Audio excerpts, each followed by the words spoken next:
Thank you so much. Thank you so much. Thank you so much. We have the speakers are already joining us now. The speakers are already here now. We have Yanu Babarinde. We have Davina Eleshin. We have Mr. Nelson Izar. Thank you so much. Thank you so much. Thank you so much. We have the speakers are already joining us now. The speakers are already here now. We have Yanu Babarinde. We have sorry about that. Davina Election. We have sorry. Okay. All right. We have a lot of people. We have Davina. They are coming in now. Let them know the session is starting now. We have Oreolua Fabamishe in the building. Awesome. We have this wonderful set of people are actually online now. Thank you. Let's keep coming in. It's time. It's International Youth Day 2022. Ladies and gentlemen, it's International Youth Day 2022. May I just ask one or two speakers their expectation for this event? Ladies and gentlemen, Mr. Nelson Isaac, can I just hear from you your expectation from this awesome event? Thank you. All right, so good morning, everyone. Good afternoon, good evening. My expectation for today's event is to see that we are able to address issues that connect young people together, and to ensure that we take out something awesome out of this discussion today. Yeah. Thank you so much.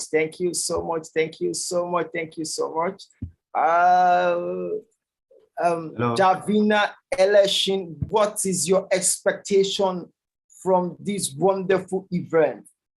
Good morning. Can you guys hear me? We can hear you loud and clear. My expectation is I can't wait to hear what people have to say towards the theme, in the sense of I can't wait to hear different people's contributions and different things people are doing to add to either go 1, go 2, go 3, go 4, go 5, whatever it is. I can't wait for that. Wonderful. That's wonderful one from Davina. Thank you so much, Barnabas. I would like to hear your expectation for this wonderful event. Barnabas, can you hear me? Yes, I can hear you. Good morning, good afternoon, good evening, everybody. Can you hear me? We can hear you. Go ahead. Thank you. Thank you very much, sir. My expectation from this event is to listen to the ideas of youths from all over the world, to see what youths all over the world are doing, what we are doing, to see that we lead, and what we are doing to see that the sustainable development goals are coming to life. So I want to see what individuals are doing, concepts they are bringing on board, and yeah, basically what I hope to see. Beautiful. It seems we are all saying the same. We want to learn from each other. We want to learn from each other. Is Tiolu Animi, a 9-year-old Tech Geek, is he here? Would like to hear your expectation from this wonderful event. Are you here? Can you hear me, Tolu Animi? Can you hear me? We'd like to hear your expectation from this wonderful event. Ladies and gentlemen, watch out for this man. We'd like to hear your expectation from this wonderful event. Can you talk now? What do you want from the meeting? What I want from the meeting is, I don't even know. Don't worry. By the time you are done today, you will know more, because by the time you share some of those beautiful things you've been teaching us over time, you will know more. Thank you so much. Who else is here? Iyanolu Ababanide is here. What's your expectation for this wonderful event? So my expectation from this event is to learn from other people, like everybody has been saying. What do you have to bring to us about the whole international youth and the SDG goals? What are your plans? What have you been doing? We want to hear all of that, and that's what I want to learn from this event. All right, thank you so much. Thank you so much. Yanolua just said she would like to learn from people as well. Mira Bakuni, can you hear me? If I can hear you now, what's your expectation? Mira Bakuni from India, if you are online now, please, I would like to hear from you your expectation for this wonderful event. Mira, over to you. Go ahead. Hello, everyone, and thank you so much for inviting me today. I am very excited for the event, and I am more eager to listen to the thoughts and ideas of other people of how they can contribute to intergenerational solidarity, their personal experiences regarding it, and how it will contribute to SDGs. Oh, thank you so much. You see, what we have here, it's a wonderful set of young people all over the world doing magnificent things. Awesome, awesome, awesome, awesome, awesome, awesome. Do we have a one-day VC here? Mr. VC, Mr. One-Day VC, are you online? For those of us who do not know, Yanolua Odedeji is the one-day Vice Chancellor of Bowen University, and he will be sharing some of the beautiful things learned during the 24 hours. Iyanu Olua, are you online? Please, what are your expectations for this wonderful event? Thank you. Yes, sir. Thank you very much. Thank you for the audience. My expectation for this meeting is majorly on the theme, which is intergenerational solidarity, which is that balance between two generations, basically, how there can be that mutual understanding, what people are doing to ensure that there is that mutual relationship between these two generations, and of course, steps that have been taken to avoid parasitic relationship. No one is gaining from the other and the other is losing. So what are the steps that can be taken, or what are the steps that are being taken by people? So that's one of the things I'm expecting in this meeting. Thank you very much, sir. Thank you so much. Thank you so much. Thank you so much. It's 10 minutes now. We're starting the event proper, ladies and gentlemen. We want to, ladies and gentlemen, it's 2022 International Youth Day event of Do the Dream Youth Development Initiative. We're glad to have wonderful people here. My name is Adebusui Olutayo Olumadewa from Do the Dream Youth Development. And I'm so excited to have some of our board people online. When I mean board, I mean the people that direct the affairs of this wonderful organization, Do the Dream here. We have Mr. Doi Jiwola. We have Mr. Eleshin, Tunde Eleshin, our big brother. We thank you for what you have been doing for young people over time. And want to thank every other young people who are joining us from both McPherson's University. We thank people students joining us from Bowen's University. I want to thank everyone joining us from all over the world. I want to thank those who were saying it. As we know, the theme for this year's International Youth Day is intergenerational solidarity, creating a world for all ages. It's about what we'll be doing for the generation below. It's about what we'll be doing for our generation, and it's about what we'll be doing for the older generation. You understand, we eat food that other persons plant. We put on clothes that's another person's handiwork. We drive cars, which is someone else's idea. We put on wristwatch, which is another person's brainchild. And we're wearing ring, which is another person's idea. Now, it is time for the world to put on all our own idea, to run with our own call and make our world better than the way we made it.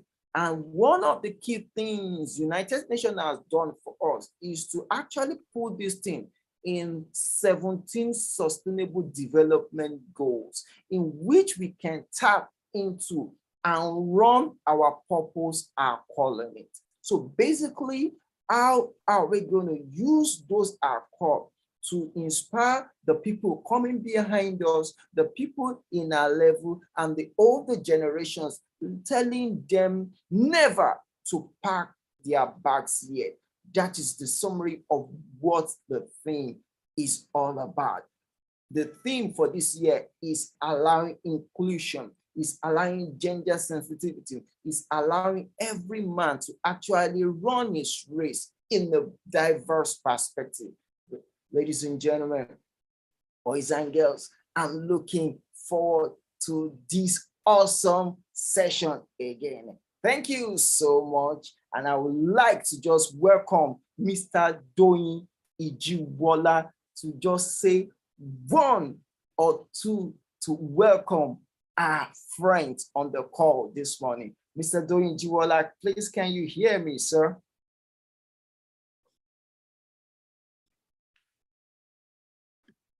Yeah, I can hear you very well. I'm here, sorry. I'm just doing a lot of behind the scene. Can you hear me? Can you hear me?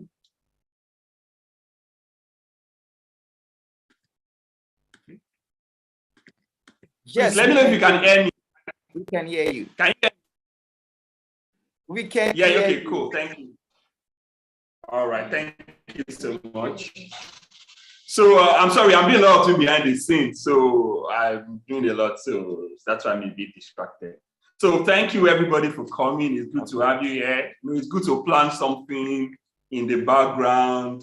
Then on the day of the event, everything is going as planned. I know a lot of people had shared their expectations. Even my son that doesn't have an expectation will go with an expectation when he leaves here today. So I just want to welcome everybody to this International Youth Day. Youth is the future of the world. Youth are going to take over from the generation that is there presently. So I believe that we need to prepare our youths. We need to equip our youths for the future that is ahead. The world is so complex and the world is changing rapidly. I believe forums like this, it's an opportunity for young people to learn and be equipped to face the world ahead of them. And I believe that you guys have chosen the right thing to be here today, not only to celebrate, to learn, to also contribute. Like I think Barnabas said, that it will be a win-win situation. It won't be one person benefiting, the other person not benefiting. It will be a win-win situation for everybody. We are all contributing and we're all taking out of it. So nice to have you all here. And it's a great honor and pleasure to be with you all. Thank you very much.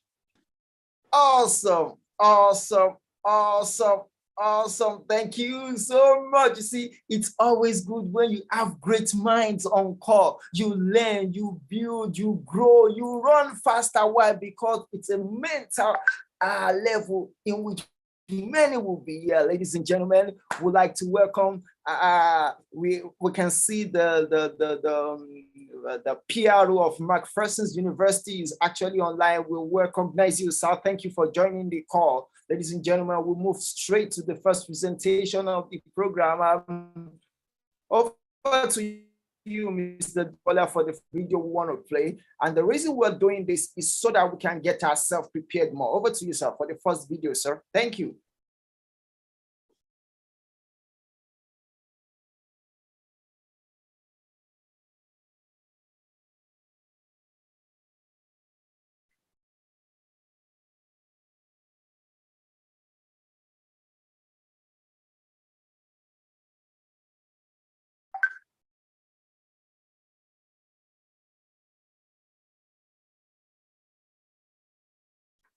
Okay, while we are waiting for the video is there. Okay.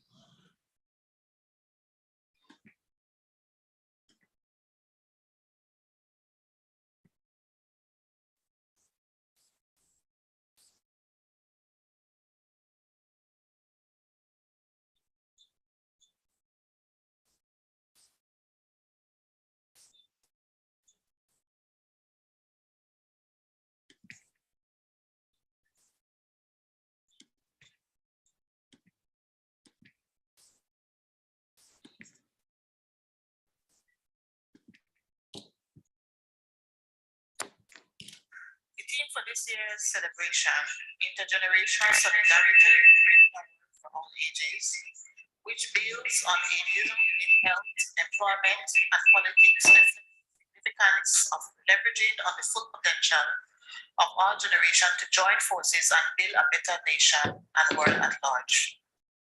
Many a times, the ageism, an insidious and often an unaddressed issue in human rights, health, and development continues to present a significant and yet not significantly discussed challenge that impedes fostering collaboration and solidarity across age groups.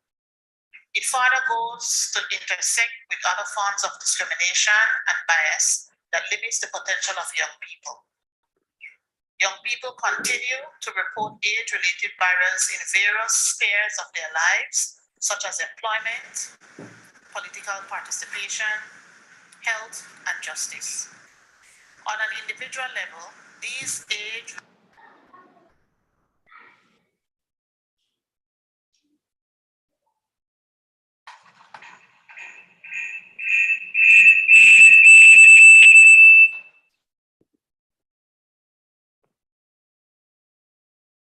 qualities, climate change, and COVID-19, it therefore behoves on us to work collaboratively to build back better, a more peaceful future through the achievement of the Sustainable Development Goals.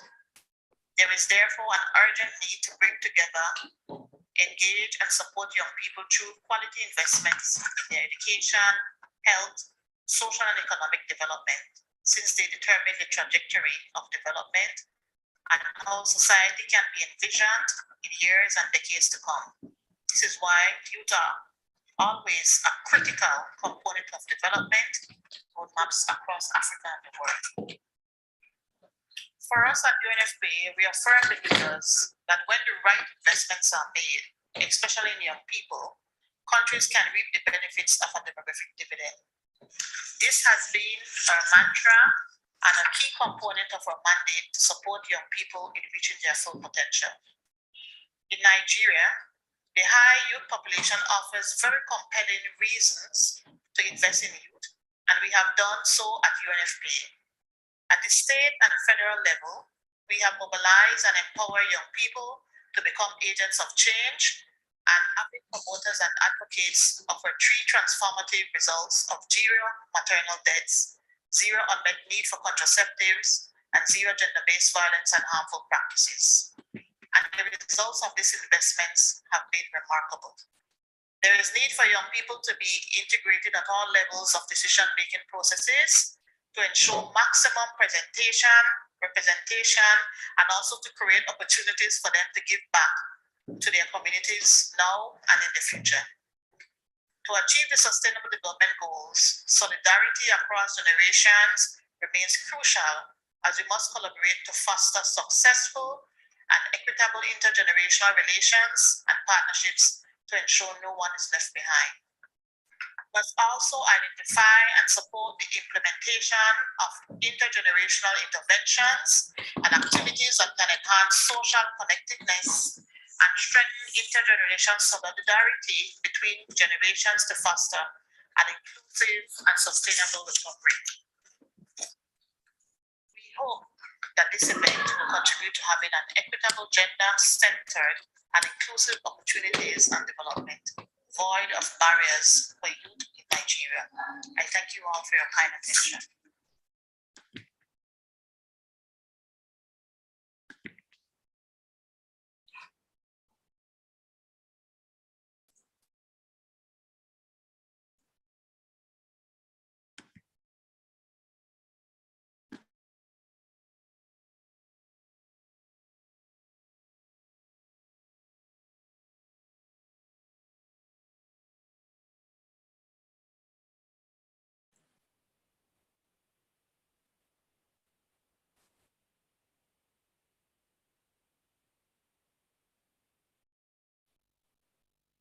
I understand.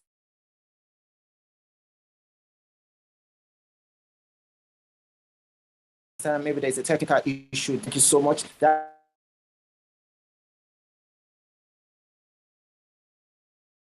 That's a Federal Republic of Nigeria, Miss Elizabeth Muller of United.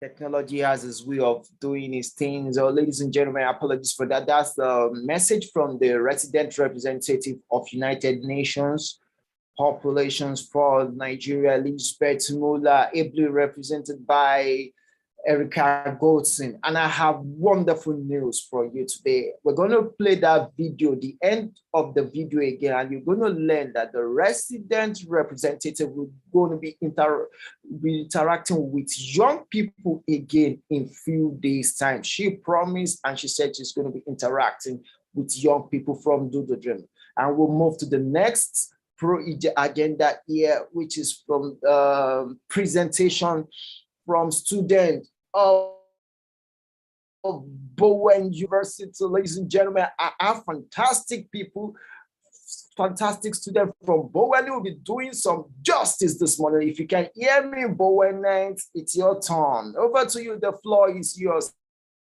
now. Thank you. Good morning, good afternoon, good evening, everyone, and welcome to today's seminar. Happy International Youth Day to everyone here. I am Iyanoluwa Fekulia Babarinde, a student at Bauer University, Iwo, Osun State, and I'm proud to say that I'm a product of this great institution. At Bauer University, we are giving such great platforms and opportunities to develop and sustain our sustainable development goals. And I'm a strong believer of SDG 11, which is sustainable cities and communities. Sustainability, like we all know, means meeting our own needs without compromising the ability of future generations to meet their own needs. My institution provides the opportunity for inclusivity of students in its administration. They are put there to serve as the voices of the masses and to further serve as a form of awareness that all persons, irrespective of their class or age, should be heard or given the opportunity to lead. By this, the university has been able to create a sustainable cycle for both the principal officers, the current students, and the students that are yet to come or yet to be admitted into the university. I'm a product of this great platform, and I served as the sports and social director at my institution. This platform has helped me create a chain of my own. I ensure that all persons that I have worked with can share their opinions freely. They have a voice of their own. And with this, they are aware that all persons around them have a voice. This SDG strongly believes that we should make cities and human settlements inclusive and safe for all. We should also make it resilient and, we should also make it resilient and sustainable.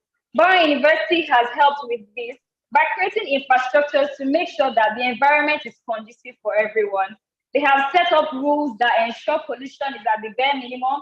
They also generate their power using solar systems, which curbs both noise and air pollution. Due to these rules and awareness by the school, it has created a consciousness in me and some other people, and we organized an event called Operation Pick It Up. It was an event to curb hazardous, it was an event to create awareness for within the institution about the hazardous effects of pollution in general. At this event, we went around the school to fill up potholes and pick up dirt around the school. This created a sense of awareness within the students themselves that they should not litter and they should not create pollution for themselves. And this would in turn make the environment of the school conducive not just for them, but for students that are yet to be admitted into the university. It will maintain the environment for long-term use. This SDG 11, which is sustainable cities and communities, does not just deal with environment alone. If man is not whole himself, their environment too would not be whole because they will not be able to take care of this environment. And with the platform given to me by my institution, we organized a relaxation event called Paint and Sip. At this event, we provided a form of opportunity for the community, the Bowen community, to relieve stress and to promote a sense of balance within the university. Because once the students are calm enough within their own personal space, they will be able to share what their ideas, they'll have an environment conducive enough to be able to think and be innovative in their own ideas. My role for this SDG as a citizen is to create an environment conducive enough for not just myself and for people. And by this, I've been able to we're able to visit a primary school within our environment at that point in time. And we gave them basic amenities, we gave them things like tissue, we gave them basic things that they would probably need. And this will definitely create a sense of awareness for them that they should be able to give to their community too, in the little ways. We also had a mini talk with them, empowering them about the various sustainable development goals. And this will definitely create an awareness in them that sustainability is key. A cycle has then been created because I have passed what I have to this new generation that would also pass to the generation that they would see. A cycle is created, which is the whole essence for sustainability. Thank you very much for listening to me. All right, thank you so much, Iyanolu Ababarinde, for that presentation. Thank you so much. All right, my name is Iyanolu Odedeji, a Bowenan, also now a Bowenite also, a 300 level medical student. And yeah, we're about to talk about SDG 3 and then intergenerational solidarity, and also how much the university has impacted in this, and how much I've also learned and I'm also practically applying in my life at the moment. All right, I also want to appreciate the hosts for this meeting, Mr. Adebosuyi. Thank you so much, sir. Thank you for this honor. Then also, I also want to appreciate the Vice Chancellor and also the other presenters, other speakers. Thank you so much. Thank you so much. All right. Yes, what has Bowen done basically? I came into Bowen in 2017 and I entered with the admission to study anatomy.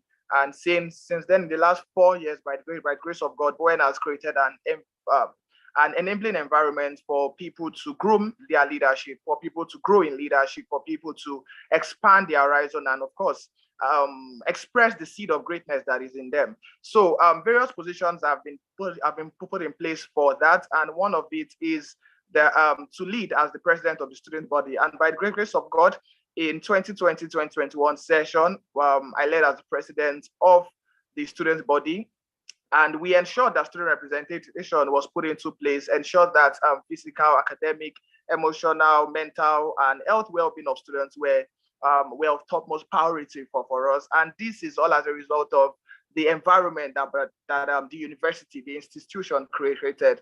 Then after finishing my first degree in anatomy, then what next to do? I was considering, is it going to be a master's or is it going to be medicine or something? Then considering medicine as a whole, I thought about, okay, where should I do my medicine? And then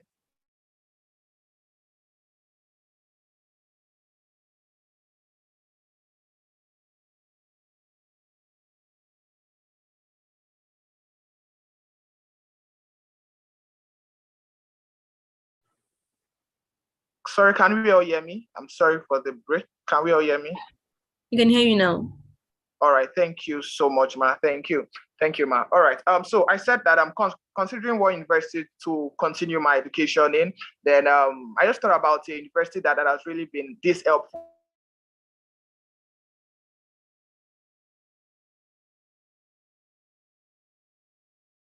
Students have the free expression to promote their greatness, basically. And I didn't have to think twice to come to Bowen University once again. And I tell you, the last 1 year now as a medical student, medicine and surgery has really been a beautiful one. I've served as the one-day vice chancellor by the grace of God.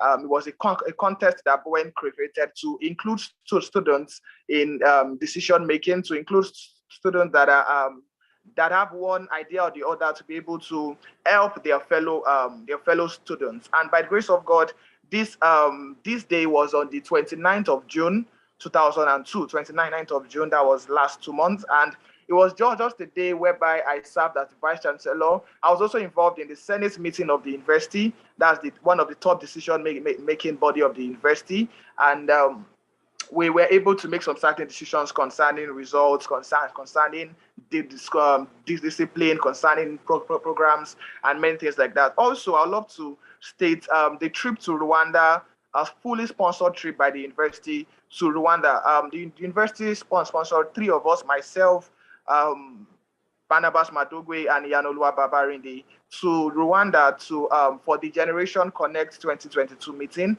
And that meeting was really a beautiful one, I must confess, an insightful one whereby we had our eyes open towards the next phase of technology and youth, and how much the youth should step up and with the aid of technology, improve and better our society. So one of the major things I took out of the trip to Rwanda was the metaverse. Metaverse is that new phase of technology which I really experienced, really just thought about education in that light, and it will really be a way to help medical education. There is usually this complaint from medical students on how tough it is to be in medical school and all that. And then I consider, okay, how about we including metaverse into studying? I know that okay, we metaverse, we might not need to be in the same location. We metaverse, we can just stay in different locations, and then we can literally build a system whereby we can all learn from a whole niche to get together from different locations. And the thing about metaverse is that it is very, very similar to real world.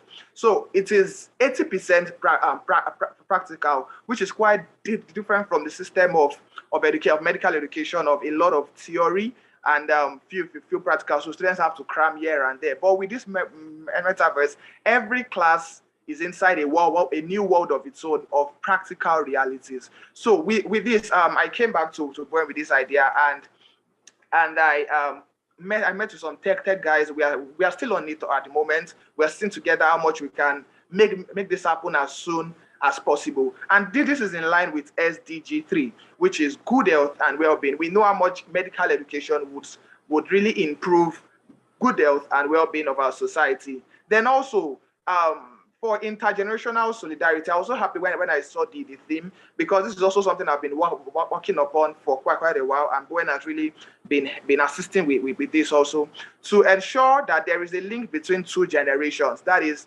the older medical doctors, older medical practitioners, medical practitioners, doesn't have to be from medicine and surgery, but older medicine practitioners, medical practitioners, and also we that are also still learning. There needs to be that link, that mentorship, that sharing of experience between that generation of our generation, which will really assist us to really improve on our on healthcare. So how they solved issues that they experienced few years ago, how they can use it to help us also in this our generation whereby we are experiencing similar issues also. Then also medical awareness volunteer. This is also something I'm really involved in with many NGOs at the moment, and it is volunteering to rural areas, sub-rural areas whereby they do not have access to technology. And this volunteering is also part of the core value of Bowen University, which is social responsibility. Then to round it up, I would love to conclude by encouraging youths to be involved in policy making. Step up to the top. Step up, find opportunities to be involved in policy making, especially health insurance, in the aspect of insurance, which is very important for even both our generation and the older generation. So in health insurance, this will limit the amount of money that they spend on drugs, the money they spend on healthcare, because with insurance, they are covered. So I think with this, we can improve good health and well-being in our society. Thank you so much for this opportunity. Thank you.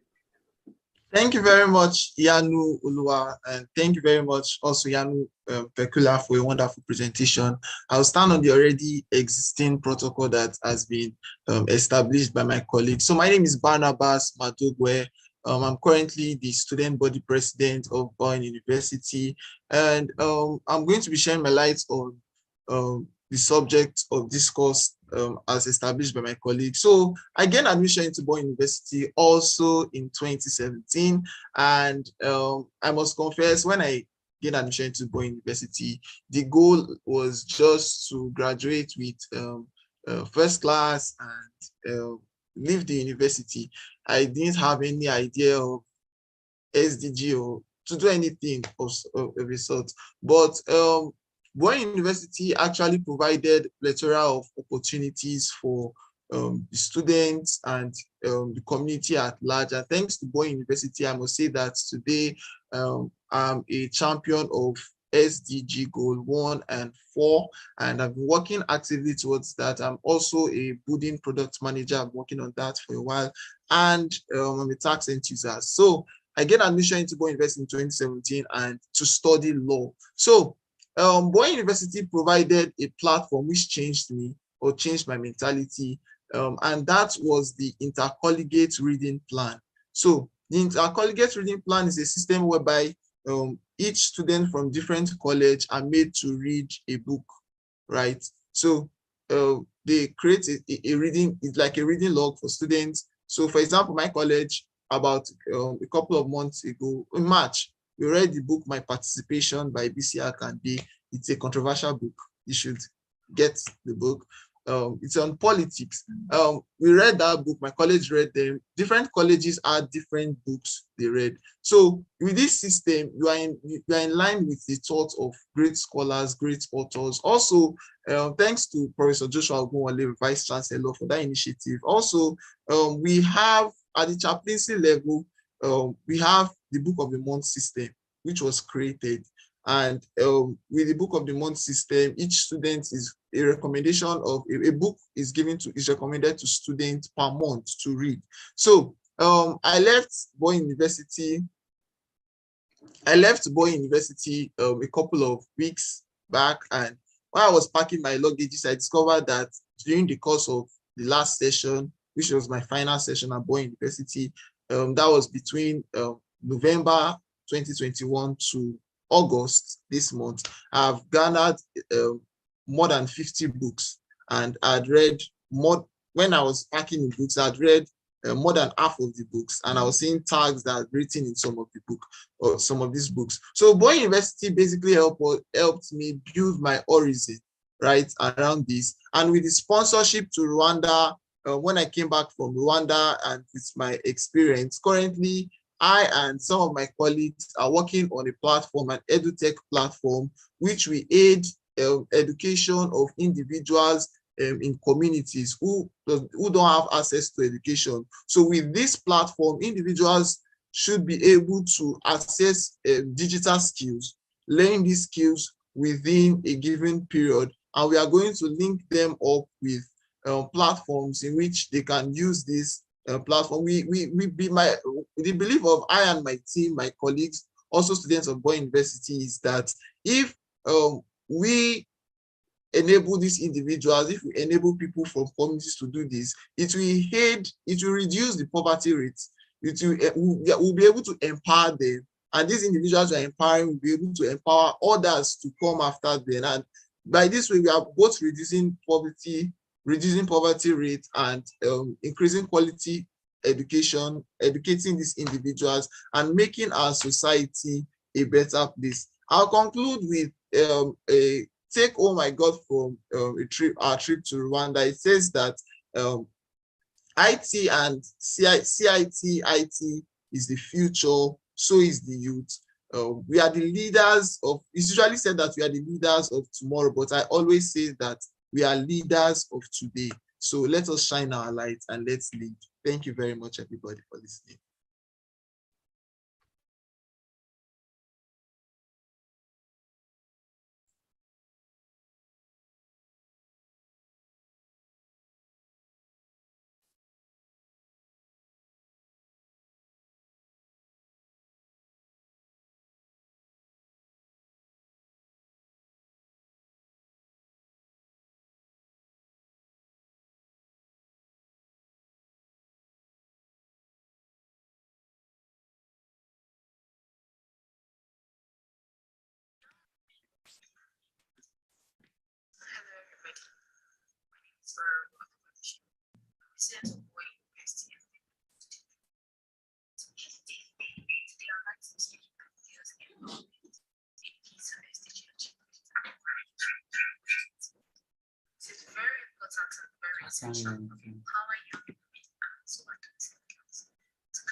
Thank you so much. That's wonderful one from Bowenai. Ladies and gentlemen, is Oreolua online? Oreolua, you have 1 minute to conclude what you started now. Okay, hello everybody. Are we all hear me? Go ahead, please. There's noise where you are. There's noise where you are, please.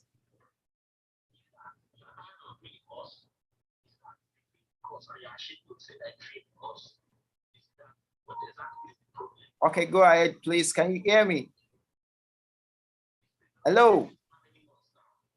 Okay, hello, I'm here, please. Okay, thank you. Yeah, so about the video I sent earlier and how boring this helps you. There are different. Okay, I have certificates for everything. Okay, thank you so much. We will have to stop that. We'll move to the Mira. It's your turn now. Mira, over to you. And for the first 3, for the other 3, the Coursera, you can't get certificates. Hello. Okay, Mira, you can go. It's your turn now. Please, if you are not speaking, kindly mute yourself. Facilitators. Okay. I'll send. Yes, I have it.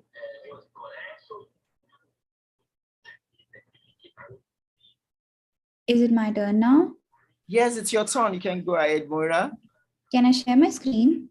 Yes, you can. You can share your screen. Thank you so much. Okay, so am I audible to you all? Yes, you can have your video. So, intergenerational solidarity, creating a world for all ages. Intergenerational solidarity refers to the responsibility of one generation towards another. It refers to the closeness and support among different generations. And according to my personal experience, the gap between different generations, or say I and my family and my cousins, have widened because of lack of communication due to distance and the general notion of older people towards teenagers. People have this pre-notion of teenagers as hostile and violent, which does not hold true for everyone. I live in India, a country of vibrant cultures and the most diverse population in the world, where solidarity is the essence of the nation. In India, a lot of times, the thoughts of youth do not coincide with the elders, which makes both the groups feel separated and different. But there still exists the culture of living in a joint family, or say an extended family. I have grown up in that environment. When you live together with people from different generations, you learn about life. You start understanding each other, and ultimately, you start respecting each other's thoughts. Living in a joint family made me really close to my grandmother, and I was also able to closely understand the behavior and needs of the older generation. Otherwise, we judge them from a distance and then often follow ageism, which is discrimination against older generation on the basis of age. Living with a joint family leads to cohesion between different generations, and I have acquainted with the world of my grandparents and have developed a personality of respecting them. I also feel to promote intergenerational solidarity, one must consider the voice of today's youth in taking future decisions. I recently attended a business summit in one of the most prestigious colleges in India. I felt so inspired to see that the youth was invited to discuss and share the opinions on global issues. It again leads to intergenerational cohesion. We need the efforts of all generations to achieve SDGs, and for that, intergenerational solidarity is the way. Thank you so much. Awesome. Awesome. Thank you. Thank you, sir, for inviting me today. Thank you so much, Mira. Over to you. Ladies and gentlemen, we have the chairperson of National Youth Council of Nigeria. We're talking about Ms. Bobola Agbeja online. Ms. Bobola, over to you now. Let the people see you. Yeah, good and glad to be here. It's a great day. Good morning, good afternoon, good evening to everyone around the globe. It's nice to be on board. I've been trying to struggle with my technology here for years. I think I'm loud and clear. Hope you can hear me all. I can hear you. Yeah, I like that. That's okay. Yeah, it's good to be here. And speaking on the team, welcoming every one of us here on board. I'm Agbeja Bobola, the Executive Director of the Young and Women Initiative based here in Oyo State, and also the National Youth Council of Nigeria Chairperson of Oyo State, which is the apex and umbrella body of all youth organizations here in the States. Yes, I have to salute the Dream Youth Development Initiative for bringing this together. This is our time, and I'm very sure that we should know we are leaving no one behind. That will be the slogan for SDG 2030 in actualization. And in the context of leaving no one behind is our theme for this year, for the International Youth Day. Ms. Bridget, good to see you here again. Yes. And in bringing ourselves here together again, intergenerational solidarity. Where are we having the gaps? Are we actually bridging the gaps between the young, the old, and the babies? The youthful age, that is the most important demographic, which we are like the bridging gap between the older generation and the younger ones coming up. Are we actually fitting in? Are we actually carrying up others? The gap of the ageism, are we actually working on it? Many of us really need to work on this. And now, as a young one, can we actually mingle, like we will say, with the older ones? Are we tapping from their wealth of resources? Can we tap from the younger ones? Can they make us their mentor? You know, we really have to balance all these things. And we know that definitely we will get there. This solidarity is very, very important because many of the older ones are dying and going with all their talents. But we, the younger ones, if we are not looking at them as old school, those people are older generation, is no longer applicable. Like one of our power nights when he was speaking, our one-day VC, he spoke about using technology in solving today's medical problems, which are things I think we can really inculcate. Look at the older generation. There are ways they do things. There are things that you can gain from them. Like even some of them use all this traditional African medicine in curing. But how can we now make it in a generation of ours? How can we make it that, yes, we can use IT, we can use AI to solve many problems? You understand what I'm trying to say? So these are the new ways of making things happen, that yes, we are younger and we can do it in a better way. And we should not just look at them that they are just old and old and old. And now many speakers have spoken on different things, brilliant ideas, which we should all learn. And I don't want the discourse to stop now. We should take it beyond here, beyond this platform, and we should try one way or the other. Let us just execute one of these SDGs. In Nigeria, we are still far from achieving SDG. And now if we are thinking about 1, 2, 3, SDG 16 is still there. We now have SDG 16 plus. And you should know we still have a long way to go in actualization. So in our own little way, let's just try to be a change maker, an advocate for climate change, because we like it or not, things are no longer the same. We have climate change, we have global warming, threatening every one of us. So we have to work on it. And on this note, I say a big welcome to every one of you. And I say nice to be on board. Thank you very much. Thank you so much, Ms. Simon. Thank you so much, Mrs. Chairperson, Mrs. Agbeja. Thank you for what you've been doing in Oyo State. Yeah, Lord. Over to you, Mr. Nelson. You on call? And ladies and gentlemen, before we go, I want to prepare you for a beautiful session from Mr. Nelson. Is CEO of Workload NG and has been a partner of Doodle Dream for the past 10 years. Mr. Nelson, over to you if you can hear me. And you have I can hear you. I can hear you, sir. We have 5 minutes. We are scaling up now. Thank you. Good morning, everyone. Good morning. Good morning, my fellow speakers. It's a pleasure to be here once again. I'm really happy to be, in the midst of young minds, talking about youth and talking about situations around solidarity and also situations around how to get involved as youth. My name is Nelson Iza, and I'm the co-founder of Workload NG.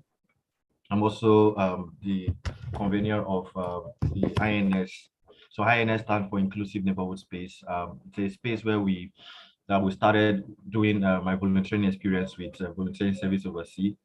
We thought of a need in how we can, bring children that are out of school and bring them to connect them with students in school together to ensure that there's a safe space where both students would actually learn and grow. That was really an experience for me to learn a lot from that experience. Also, what I do at Workload NG is it's actually a tech startup that connects local, artisans. Because if you look at the unemployment rate in Nigeria, it's around 33%. And looking at things, the number is growing drastically every day. And the thing is, what are we going to do every single day? What steps are we going to take to ensure that university, young people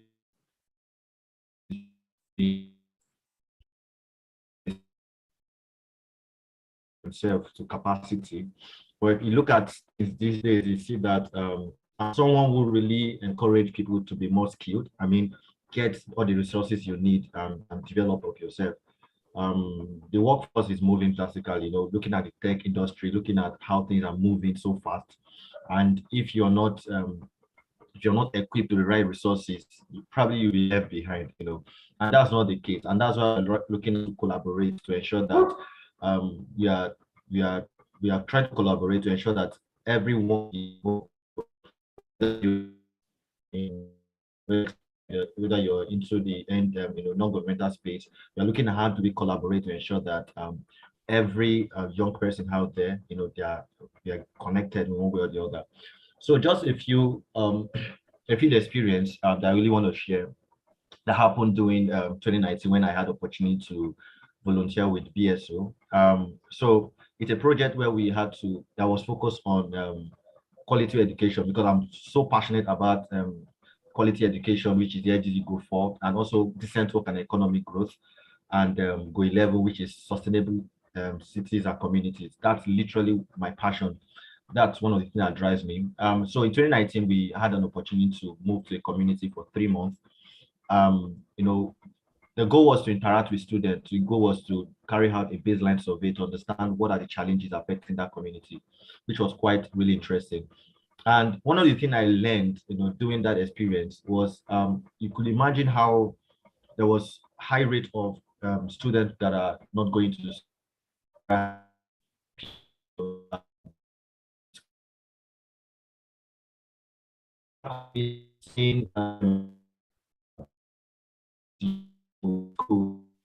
don't even have quality equipment to learn and all that. And it was a pressing issue. So we now looked at, okay, what are the solutions? How do we solve these problems, right? So that was better the INS, the Inclusive Neighborhood Space. So every Friday, we need to look at a space where we could connect these students together and where they can be able to learn and become better. So, and at the course of doing that, that was an initiative that we did when we are doing our volunteering experience. So coming back from VSO, myself and 3 other RCV, that is return volunteers, we came together like, okay, I think we should be able to take up these steps and keep impacting. So instead of us just allowing that initiative just there, I think we should be able to resonate it and see how we can collaborate with other young people to create that impact. So one only thing I want to say is that this is a time we need to stand up as young people to take the bull by the horn. This is a time for us to not relent on whatever we're doing. Just as he said that in essence, sustainability means ensuring prosperity and environmental protection. And this is a point where we'll start preaching sustainability. This is a point where we'll start preaching collaboration, and to ensure that every young person is involved in all the process, in decision making, in volunteering, in any process that will ensure that no man, no child, and no one is left behind, because that's the goal of today's International Youth Day. Thank you so much. Awesome. Awesome, Mr. Nelson. Thank you so much for that wonderful presentation. You are so awesome. Thank you again. Thank you again. Thank you again. I hope you are preparing your question, because I just learned that one of our great men, our mentor, is online. Ladies and gentlemen, with the thumbs up, I would like you to say salute to Dr. Lan. Dr. Lan is on this call. Dr. Lan is joining us all the way from Chicago. And I can tell you it's 6 a.m. in Chicago now, and Dr. Lan is on this call. Let's say thank you to Dr. Lan, because he will be speaking to us in few minutes. And again, I just got a wonderful confirmation that the Vice Chancellor of McPherson's University will be joining us by 12:30. That's awesome. That's awesome. That's awesome. You're going to hear from the elderly one, just like the chairperson of National Youth Council of Nigeria said. Do not take this opportunity for granted. Thank you so much, ladies and gentlemen. I would like to welcome, are you here now? Chiwendu from Lagos, from Port Harcourt, Nigeria. Are you online? Chiwendu Nweke, are you online now? Chiwendu? It seems she's not ready. Davina, is Davina ready for our presentation? Yes, sir. I just need access to share my slides. Okay, I trust you, always on point. Thank you so much, Davina. Ladies and gentlemen, if you don't know, this is the star girl, Davina Election. You've got to watch out for this face. Watch out for this person. Watch out and watch out. I can tell you, she's got to watch out for this lady. Lila. Thank you so much, Davina. Over to you. Over to you. Just tell me when you guys can see my slide. Yeah, we can see your slide. Okay, I'm going to start now. Hello, everyone. Good morning, good afternoon, good evening. My name is Davina Toluwanimi Election, and today I will be briefly talking about my role in achieving the United Nations Sustainable Development Goals. Okay, I don't have much time, so I wouldn't really spend much of my time talking about what these goals are, but they are a series of 17 goals fixed by the United Nations and adopted by 193 countries in 2015 that serve as a universal call to end poverty, protect the planet, and ensure that all people enjoy peace and prosperity. Okay. And when I first heard that I was going to be speaking at this program, I was like, what is Davina even doing to contribute to these goals? But I had to reflect and realize that I'm actually doing little things to contribute to these goals. I'm contributing to goal 3, good health and well-being, goal 4, quality education, goal 10, reduce inequality, and goal 13, climate action. So I do these things on Instagram called 10 Questions with Davina. And with 10 Questions with Davina, I am representing over 124 million youths in Nigeria alone, to ask professionals questions relevant to our stage in life. And I was watching this series called Anne with an E on Netflix, and they had like a certain episode where the education was transformed, and Anne was speaking to the adults, and she was saying that if you tell me, I will forget. If you teach me, I will remember.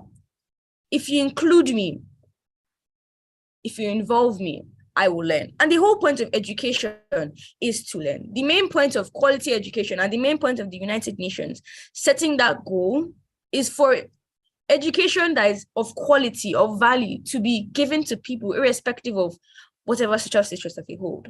So with 10 questions with Davina, I have brought awareness with Miss Tobiloba Ajayi. She is an international law degree holder. And what she does, she's also a cerebral palsy, an adult with cerebral palsy herself.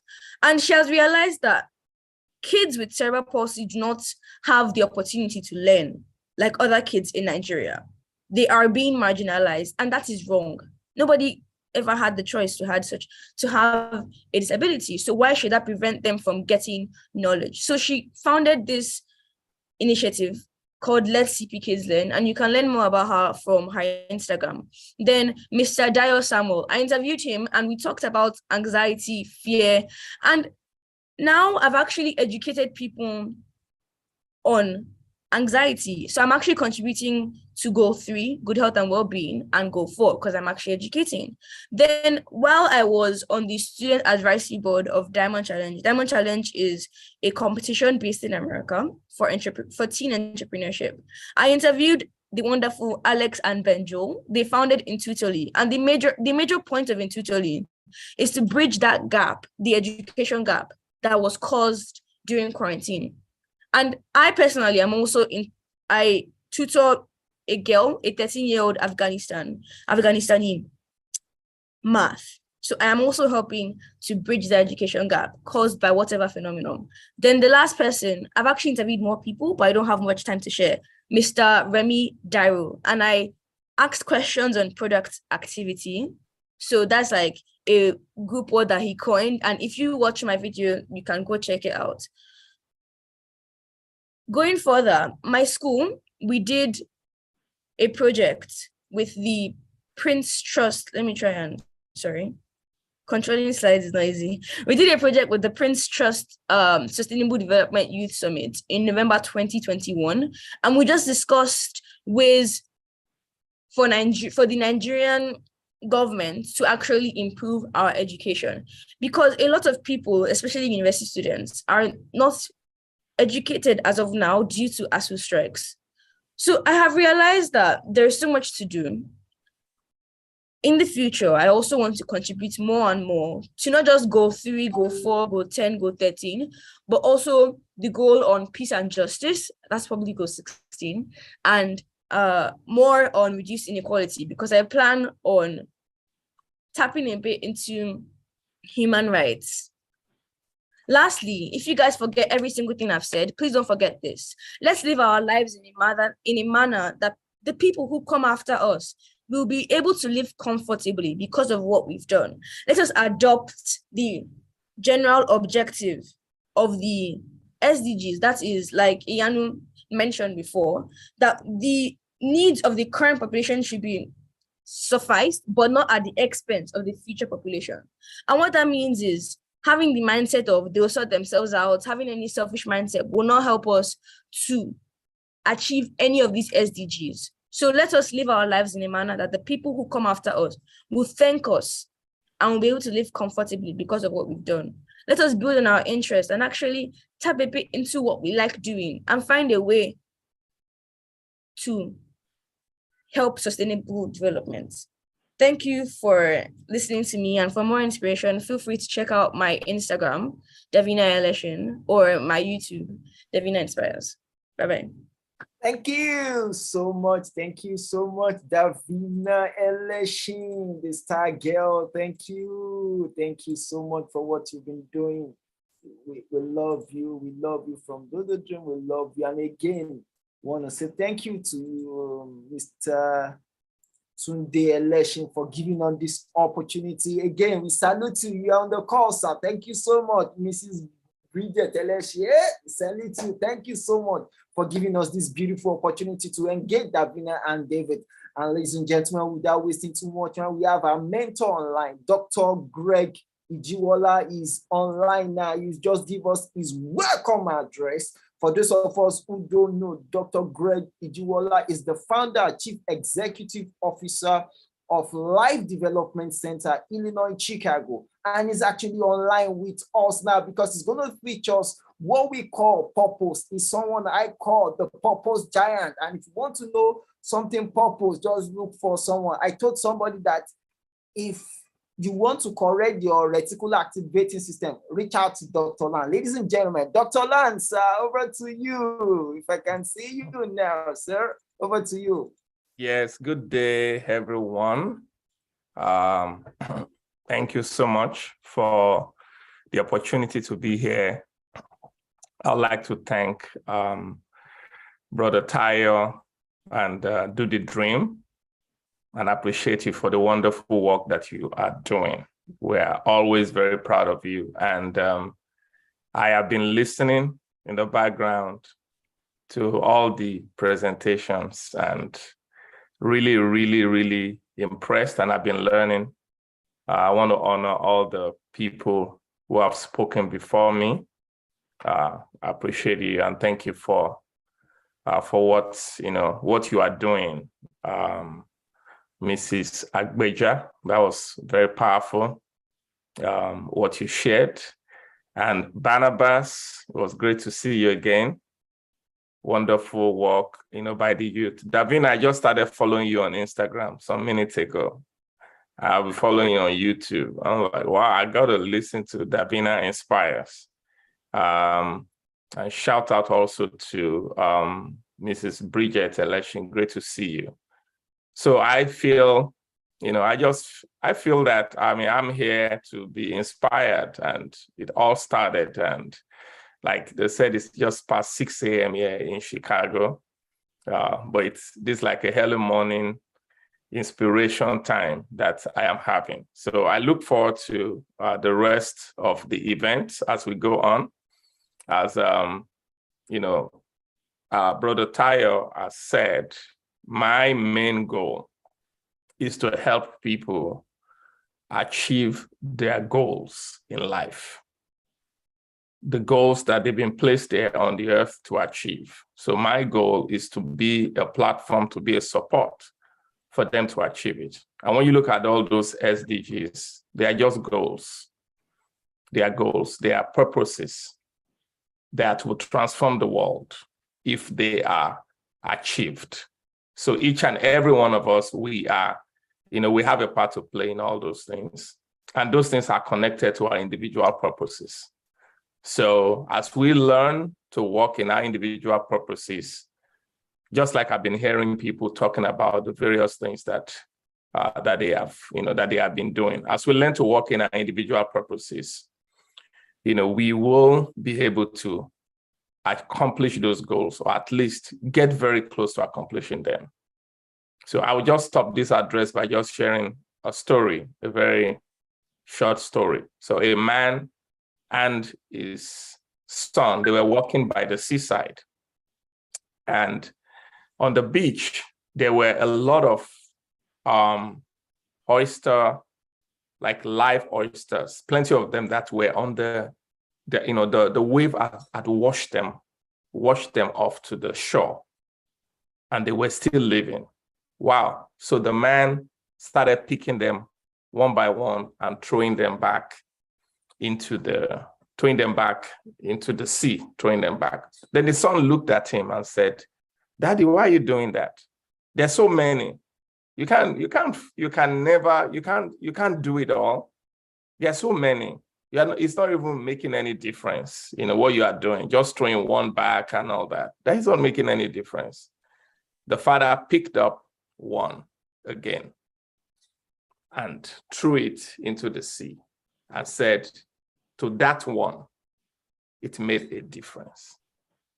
So you might not be able to do everything, but just like you've all been sharing, listening to Davina's presentation, what she is doing, to solve any problem or to achieve any goals, there are micro steps and there are macro steps. So the macro steps, usually people focus on the macro, but usually the macro happens when people do the micro and everybody collaborates together. That's when macro goals are accomplished. So I just want to encourage everybody, you are making a difference, continue making a difference in your sphere, continue making a difference where you are doing what you can do, and everything is going to come together. Everything will come together, and we're going to see great change in our world. Thank you.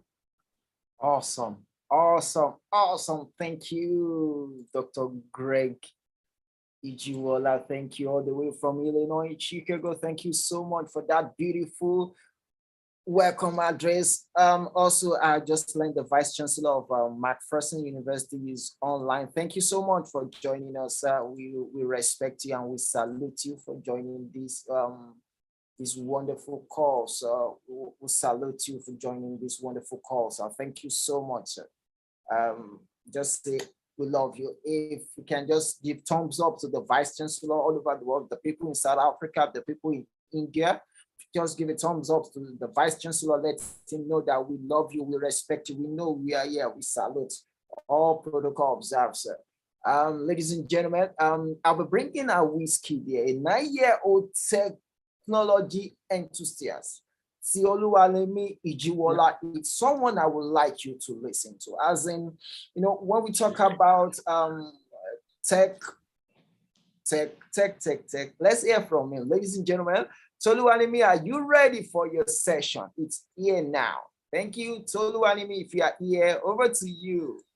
Wow. Hello. Let's see. Oh, Oluwalemi is here. Let people see you. Ladies and gentlemen, I'm going to bring in the national chairperson of National Youth Council to join us on this session as well, so that because she does her jurisdiction, she deals with youth from diverse backgrounds. Ladies and gentlemen, Mrs. Agbeja, you are live as well to join us as Oluwalemi dazzles the world on what he's doing in technology. Over to you, ma'am, Mrs. Agbeja, over to you. Yeah, Oluwalemi, you're welcome on board. Hello. Hi. Thank you for being a change agent. We are so proud of you. We love you. And we know the sky is the starting point for you. Thank you. Yeah, you're welcome. So Oluwalemi, let us meet you, please. And I'm 9 years old. Yes. And I love to use tech. I love to play sports like football. You're 9 years old. Oluwalemi, okay, let's do it like this. Tell us your full name. What is your full name? And my full name is Oluwalemi Ijiwola. Oluwalemi Ijiwola. Thank you so much. Oluwalemi. Are you a Nigerian? Yes.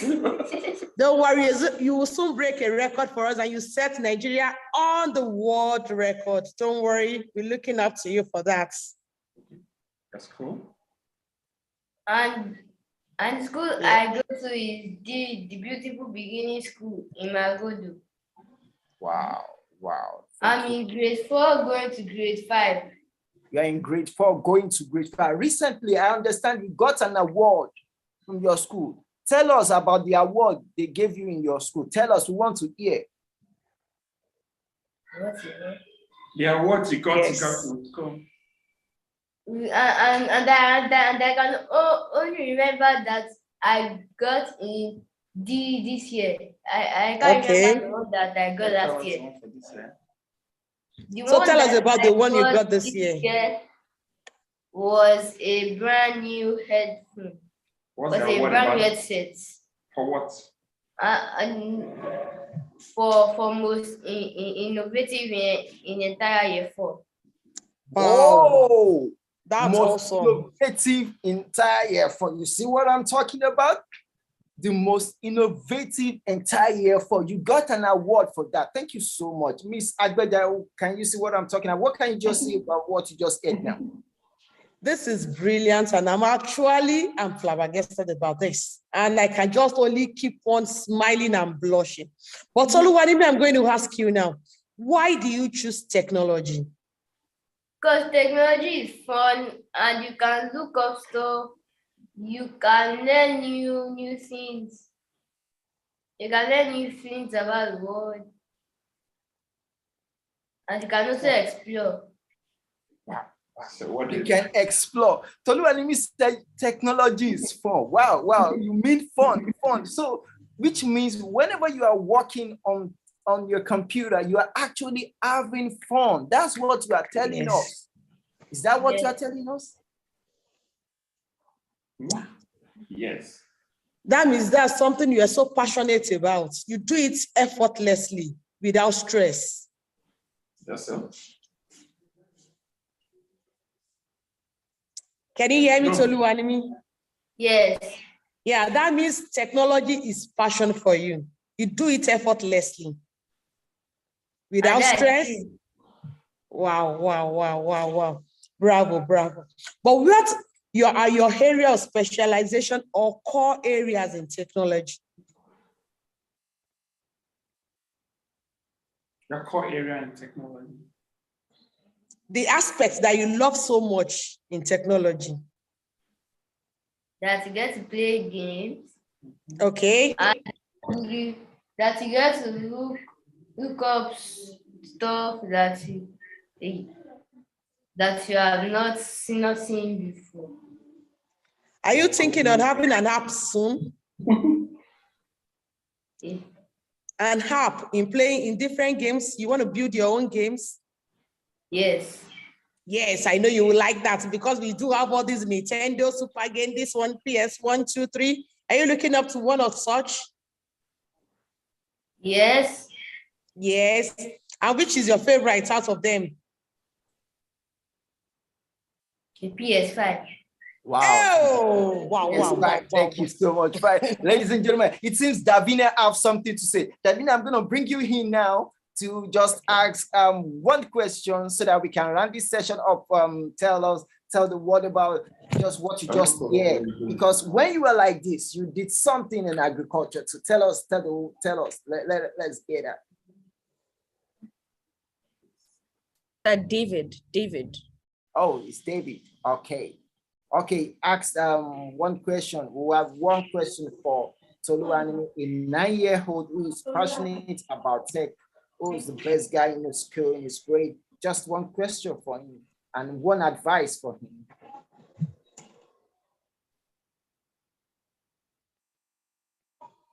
I think that's direct. One advice for David. One advice for Toluwanimi. Okay, I was talking to that.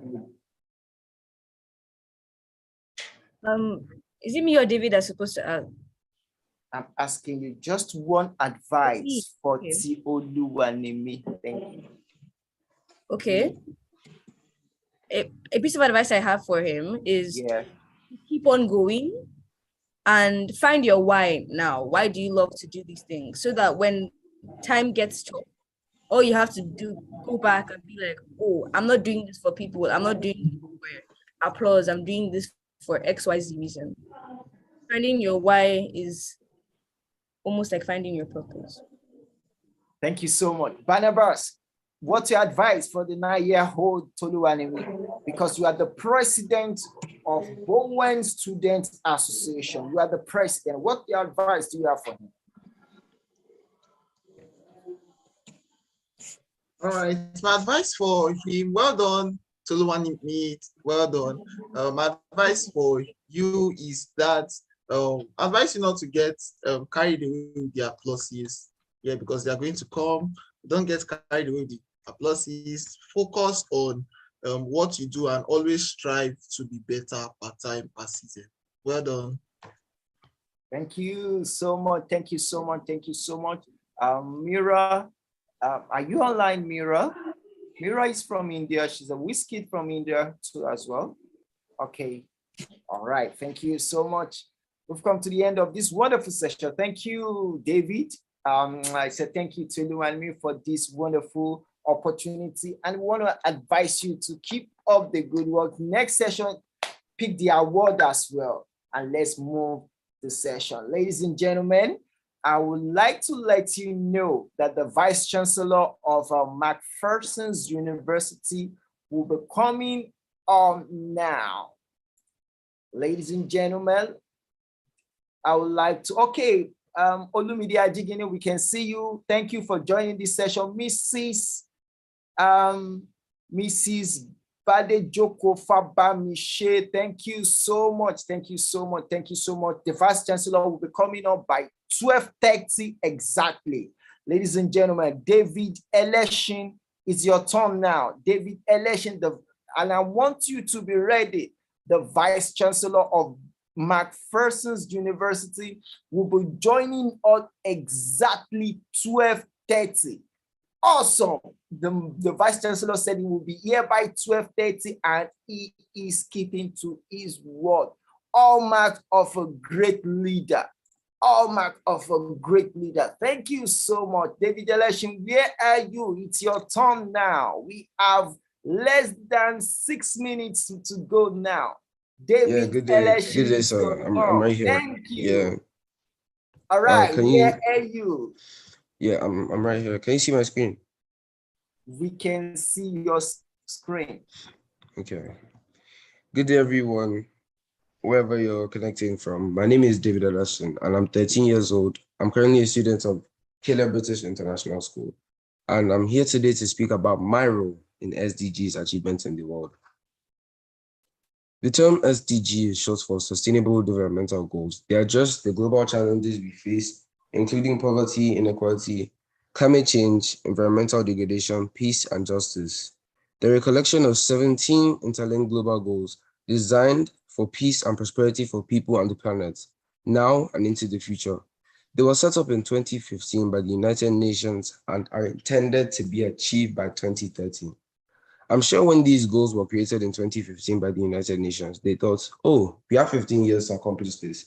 That's surely a long time. But looking at it now, it's 2022, forgive me. 8 years left. It doesn't seem so far anymore, does it? So what are you? Yes, I'm talking to you.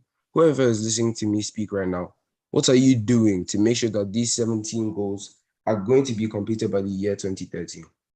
And before I have the right to ask that very important question, I have to be able to answer it myself. To make a positive impact on the world, you have to figure out which of these goals catch your attention the most. It could be just one or as many as you see fit. But for me, it was the following. Number 2, zero hunger. Number 13, climate action. And number 14, life below water. Throughout this year and 2021, I've been involved in projects headed by my school that incorporated 3 of these sustainable development goals. Covering the 2nd and 13 SDGs, I was in a hydroponic farming project. Hydroponic farming is a form of farming that involves growing crops without soil. Hydroponic farming is the future of farming, I assure you that, and it greatly contributes to these goals. I was also involved in a campaign to reduce plastic pollution. This is a great step towards completing SDG 14. As I close, I would like to end with a quote, and it says, sustainable development requires human ingenuity. People are the most important resource, by Dan Shetman. You and I are the most important resource, and we need your help to achieve these goals. Thank you.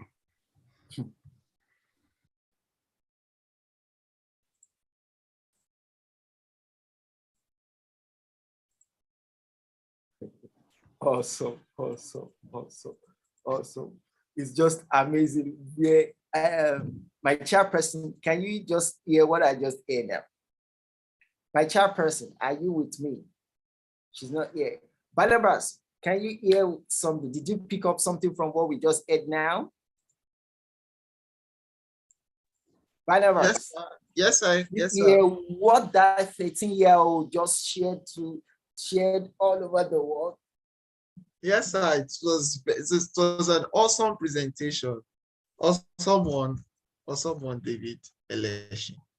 Also, one of the key things, my chairperson, when you in this session, I just want you to know, did you pick up what David, did you hear some of the fundamental things the guy just shared, some of his own exploit in sustainable development goal at 13. When you were 13, what are you doing? What were you doing then?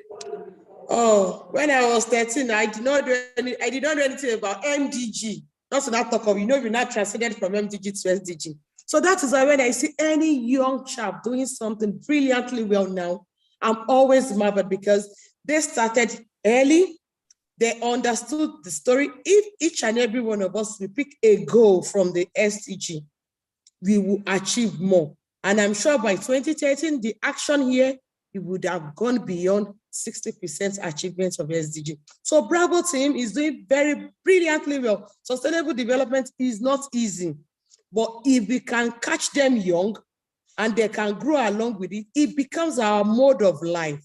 It becomes our way of living. And together, we will have a saner and nice community. And ladies and gentlemen, I need to let you know that David Eleshi is actually doing this presentation from Canada as I'm talking to you now. David is actually doing having his presentation from Canada as I'm talking to you now. So when you're talking about a global perspective for young people, I'm telling you, in one of his presentations, David said, agroeconomy is the future. He said, believe me. And ladies and gentlemen, that's awesome. Join me now as I welcome our father, our dad, the Vice Chancellor of McPherson's University in the person of Professor Francis Igbason. Thank you so much. Now it's your session, sir. Over to you, sir. Thank you very much. Good afternoon. Thank you very much. Thank you very much. You're welcome. We are happy to see you. Awesome. Thank you, my brother. Everybody, a clap, a shout, a shout. Daddy said he's gonna be here 12:30 exactly. He got here 12:30. That's what leadership is all about. Magnificent, excellent, great work from you. Thank you so much. Thank you so much. Grace Elections from Canada is thanking you. Over to you, sir. Over to you. Over to you. Thank you. It is my pleasure and honor to be invited to this year's edition of the 2022 International Youth Day. I want to thank the organizers for squeezing out time for me to address this gathering virtually. I want to thank all the youths present on this platform, Zoom, and those who log on through YouTube and other social media. In the last 31 years, I've been relating with youth on a daily basis. I'm a lecturer by profession, a scientist by choice, and a lover of Nigerian youth. To me, this year's theme, intergenerational solidarity, is apt, considering the unity and convergence of youths on some fora recently, or to put more athlete their renewed interest in economic and political issues here in my home country, Nigeria. In all the universities where I have worked, I feel the pulse of the youth daily. Let me at this juncture commend the United Nations for declaring that a day should be set aside, especially this day, August 12th, for International Youth Day all over the world. Personally, I believe universities must lead in the molding of youth by preparing them for opportunities and bright future. I sincerely submit that McPherson University has keyed into the concept of youth development as promoted by United Nations Sustainable Development Idea. This is because it's a worthy investment in repositioning our university in particular, and the nation at large in general. You see, at MAFASI University, we have some structure that we intentionally put in place to make learning and living fun for students and youth. Despite the fact that all our undergraduate programs presented for accreditation have received full accreditation status, we have put strong entrepreneurial initiatives in place. This is due to the fact that we believe in entrepreneurship as one of the panaceas to the underdevelopment, underemployment, and unemployment in Nigeria. We embrace this route as connected with the Sustainable Development Goal, which aims at ending poverty in all levels, as it forms everywhere. At MAFASI, our students do learn a lot of trades. When they come in, they have opportunity of learning trades. Even when they go out, they may not be able to get a job immediately with their main course of study, but they have opportunity to do something with their hands on what they have already learned when they are in the MAFASI University. As a way of ending hunger, achieve food security and improve nutrition, and promote sustainable agriculture, MAFASI University is operating MAFASI University Ventures, which is providing eggs in commercial quantity to about 14 villages. And this is in line with the MDG goal, which states that end poverty in all forms everywhere.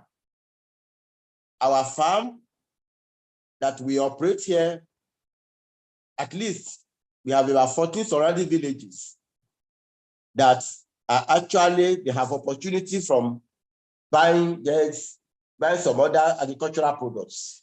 And we have also tried as much as possible to introduce our students into this so that they can also appreciate what agriculture is all about. And some of them have also picked interest in this so that when they even leave the university, some can go into food production. So far, MAFASI University has successfully graduated about 6 sets of students, and they have been given their certificates. We have held on 6 convocations, and the 7th one will be coming up in November this year. And one of the things we have also incorporated into our program is excellence in Christian living. And this course greatly imbibed in them the need to promote peaceful and purposeful living for sustainable development.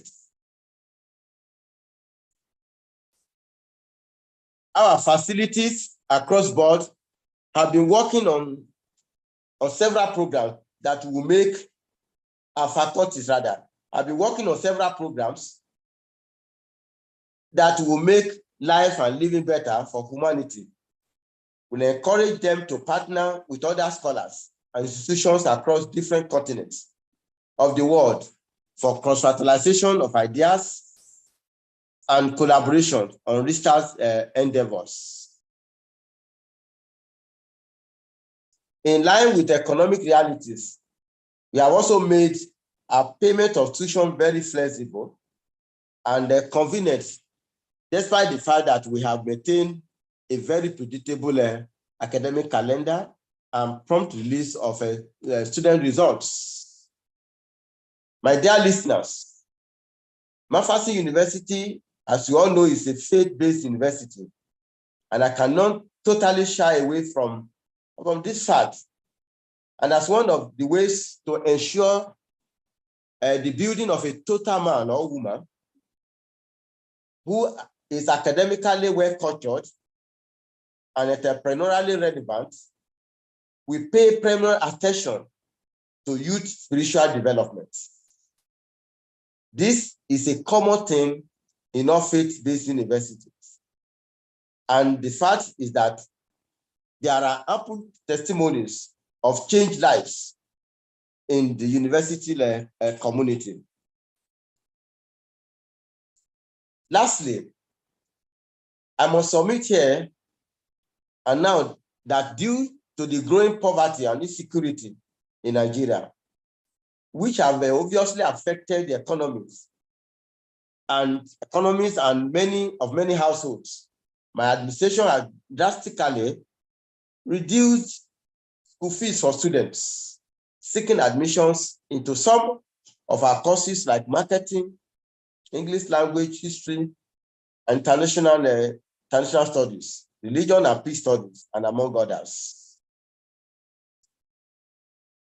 Ladies and gentlemen, very recently, just about 2-3 days ago, I attended the Wilson Badejo Foundation annual lecture in Lagos, where over 30 Nigerians who are undergraduate received scholarship. At McPherson University, there are several possibilities of scholarship for intelligent and brilliant students, which some of our students are also enjoying these scholarships. I want to sincerely thank you for listening. Thank you very much. Awesome, brilliant one.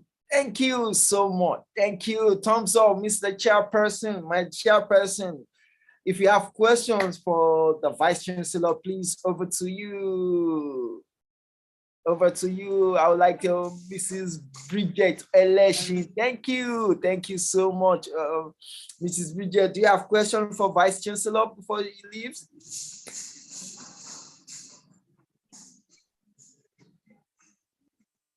Miss No, Eleshi. sir. No, I'm here. Thank you, sir, for all you're doing. Thank you. Thank you Really, very much. my comment is when you talked about the spiritual value for the children or the young people that you're that in your school. That is so. How would I put it now? It's a refreshing change from what we know. So thank you so much for placing priority in the spiritual aspect and for adding value to them. God bless you, sir. Thank you very much. Yes, sir. Thank you so much. Mrs. Bridget Eleshi, she's the one in charge. She's with herself, Mr. Tunde Eleshi. They both run the complete family project. It's a wonderful family project, the first and the best anywhere in the world. I'm proud of it. My family is a product of their brainchild, the complete family. Thank you for what you've been doing. So very soon, you people are going to meet. You're going to meet soon. My chairperson, I would like to bring you in as well to just say respond to some of the key things. Yes. Thank you so much. I'm so happy. At least we have an older man in the house. The VC, we salute you, sir. You are doing wonderfully well at McPherson University. And I was so thrilled when they talk about the scholarship thing. Yes, you are contributing your own quota. And that is, you are encouraging us because the reward of hard work is more work. That is, they must do more. And in that, we give it to you. You are doing very well. And we know that definitely in tutoring, in training, we will have a complete cycle for our young ones. Physically, they are fit. Spiritually, they are sound. And together, they will deliver and give us a good nation. So we have to appreciate you, what you're doing at your hand. That if you have this in every sphere of our life, we know definitely things will be different. Things will work very well and things will change. So we give it up to you, Daddy. We say thank you, and we will still want to learn more at your feet. So don't relent on this. let's see how we can bring on board the less privileged, those who are, how will I put it? Yes, they really needed it, but they are not financially fit. So let's see how we can bring them on board, how Macpherson University can help and assist. And also if they will have a pet project like that, maybe train a child or tutor some students, let's see how we can impact in our own, and together we have a saner nation. Thank you very much. Over to you, Mr. Thank you so Tayo. much. Thank you so much. Thank you so much. Thank you so much, Mr. Chairperson. It's nice to always have you around. You're the chairperson. It's my pleasure. Thank you so much. And thank you for all the great work you are doing in Oyo State. We heard about it, what you are doing in Oyo State and your team. You guys are actually making things, making the wheels spin. Thank you so much. Thank you so much. Thank you so much. We are getting ready to the end of this event. Ladies and gentlemen, I would like to bring the purpose engine. I call them purpose engine. You see, like what I keep telling people, if you need to correct your reticular activating system, just listen to Dr. Lan for 1 week. You're going to correct your reticular activating system. Presently, Dr. Lan is mentoring over 40 to 50 young people, what I mean young people, teenagers, on apologetics and theology. And that's going to be happening in a few hours from now. And that's his call. It teaches purpose. It teaches purpose. It gives you a purpose. It tells you your purpose must be purposeful. Ladies and gentlemen, it's time to welcome Dr. Gregory Ijiwola online again. Over to you, sir. Thank you very much, Brother Tayo. I love the enthusiasm with which you celebrate people. That's a really, really powerful way to live life. And you can see it that, you know, as you celebrate people, you see all kinds of collaborations just springing up all around you to make the world a better place. So you are doing an awesome job. Once again, I would like to appreciate everybody on the call. It was great to see the Vice Chancellor again and to hear you speak. And, you know, while you were speaking, even though I had some things that I had, prepared that I wanted to speak, but, you know, just the name Macpherson University, just, I spoke to Macpherson University, I think earlier this year. I spoke to the student and earlier this year, but it really, really did not, hit me like it hit me when you were talking about what Macpherson was doing, just in various spheres, in preparing students, the scholarships and all that. But then I just remembered, I just thought about it, Macpherson. Then I remember a trip that I took, I think probably about 10 or more years ago. I took a trip to Australia. And on my way back from Australia, I stopped at Los Angeles. So I decided when I went to Los Angeles, I said, okay, I got to visit some places there. Of course, when you go to Los Angeles, you want to visit Hollywood and all that. But one of the places I went was the Angelos Temple, from Angelos Temple, which is now the Dream Center. And if you all know the history of the Angelos Temple was founded by Aimee Semple McPherson, the founder of the Foursquare mission worldwide. And when you were talking about what Macpherson University was doing, my mind just went back to that. And my mind went back to the stories that I have read, biographies of Aimee Semple McPherson. And I just wanted to start this short talk with that. So Macpherson University right now making a difference many, many, many, many years after Aimee Semple McPherson passed away. Aimee Semple McPherson was inspired by somebody when she was when she was a young child, her parents used to take her to Salvation Army. So she used to serve in the Salvation Army. And if you know the issue of the Salvation Army also, Salvation Army started in England, right? So the vision of Salvation Army started just because an individual looked at all the things that was going on in England then, a lot of poverty, just a lot of things. And then he began to propose a solution. He actually wrote a book called In Darkest England, The Way Forward. You know, that's a book that I think every young person should read. In Darkest England, The Way Forward, by General Booth, General William Booth, the one who founded the Salvation Army. So hundreds of years ago, somebody started Salvation Army, and then impacted Aimee Semple McPherson. Now, Aimee Semple McPherson began her work, and now McPherson University is transforming the lives of people right now, of young people in Nigeria. Now, what's the common trend between those three entities that I just spoke about? It was individuals, just like any one of us.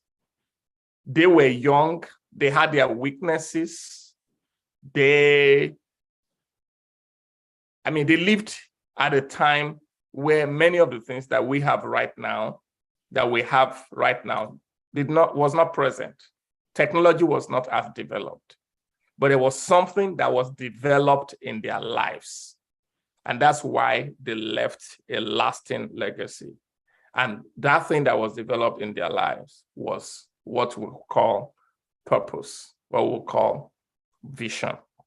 Somewhere along the line in their lives, they were living ordinary lives, just like any other person. But somewhere along the line, they were illuminated.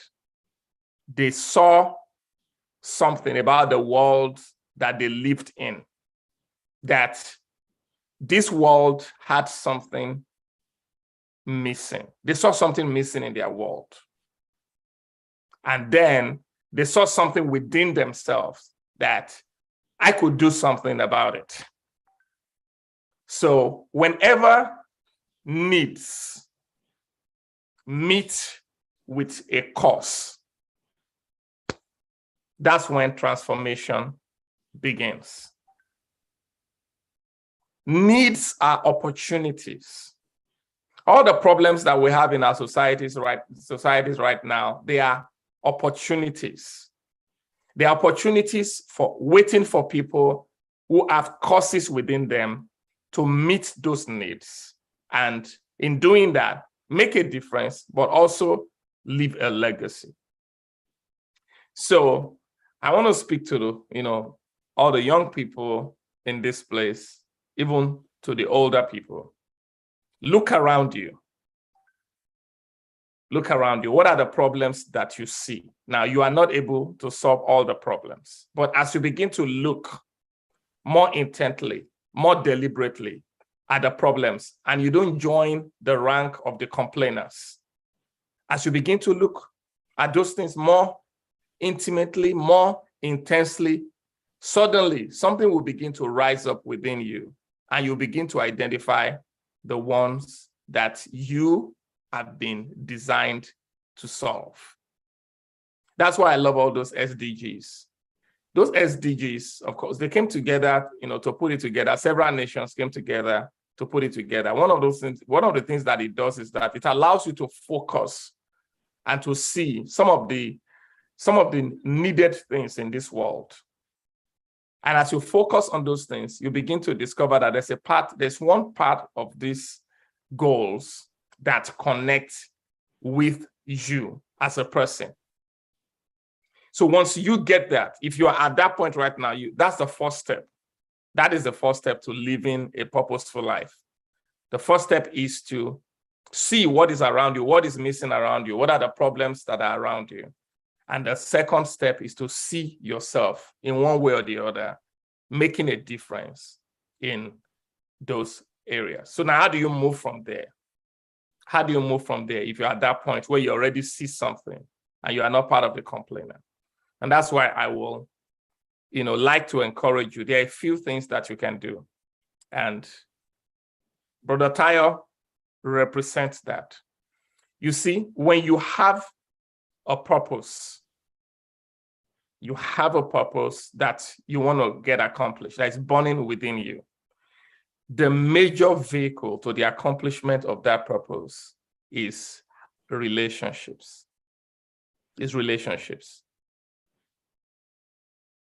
No man can be an island unto himself. That was, a poem written by John Donne many, many years ago. It was a sermon. Many people don't know that he was a pastor.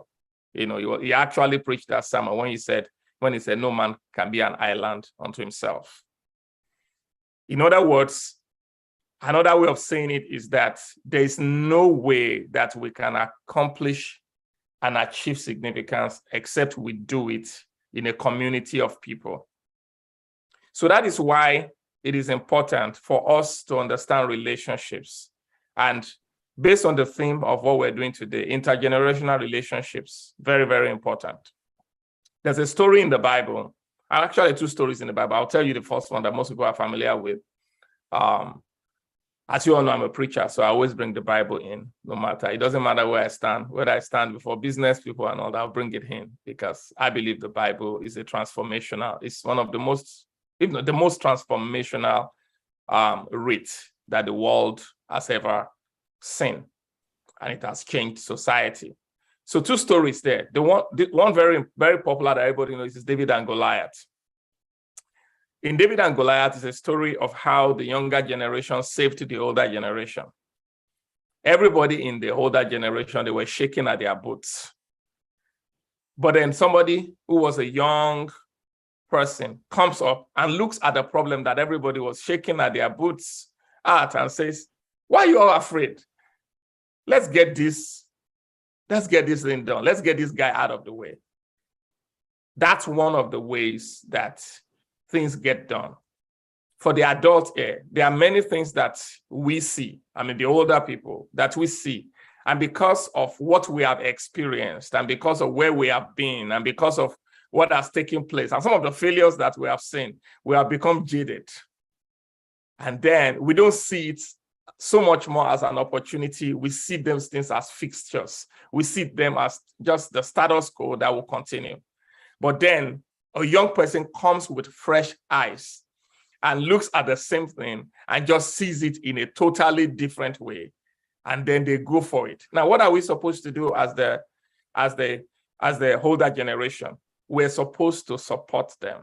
We're supposed to support them. We shouldn't try to give them our hammer, just like Saul tried to give David his hammer.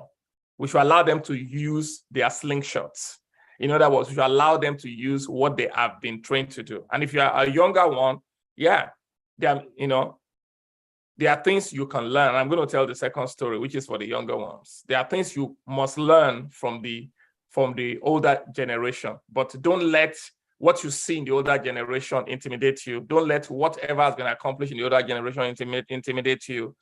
And don't let the way it has been done in the past put you in a box, because you are supposed to be expanding the box.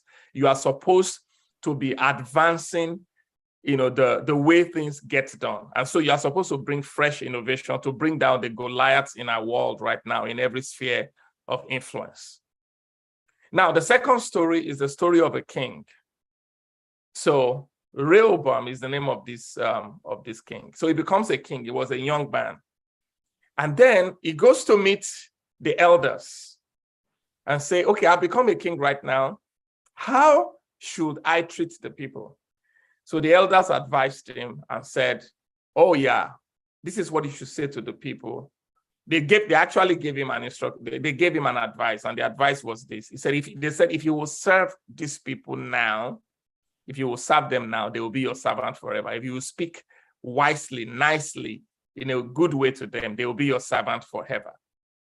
So he leaves the elders, and then he goes on to meet his friends that they grew up together to listen to the advice. That was good. To try and listen to advice is a great thing, right? At least he has a purpose. and is working the relationships around him. But what happens was that the friends that he grew up with gave him the wrong advice. They said, oh, don't listen to those elders. When you tell the people that my father did this to you, I'm even going to be tougher on you. In fact, this is going to be a tough regime that you all are entering into. So instead of listening to the elders, he listened to the younger ones, and then he went and then he told the people, and immediately he spoke to the people. The people just told themselves, they said, everybody to your tent, O Israel. Everybody just go and focus on your own thing. We don't have any portion with this king. That was how he destroyed his kingdom from the very beginning. And what was the reason? Because he listens to the young one, but he didn't listen to the wisdom of the elders.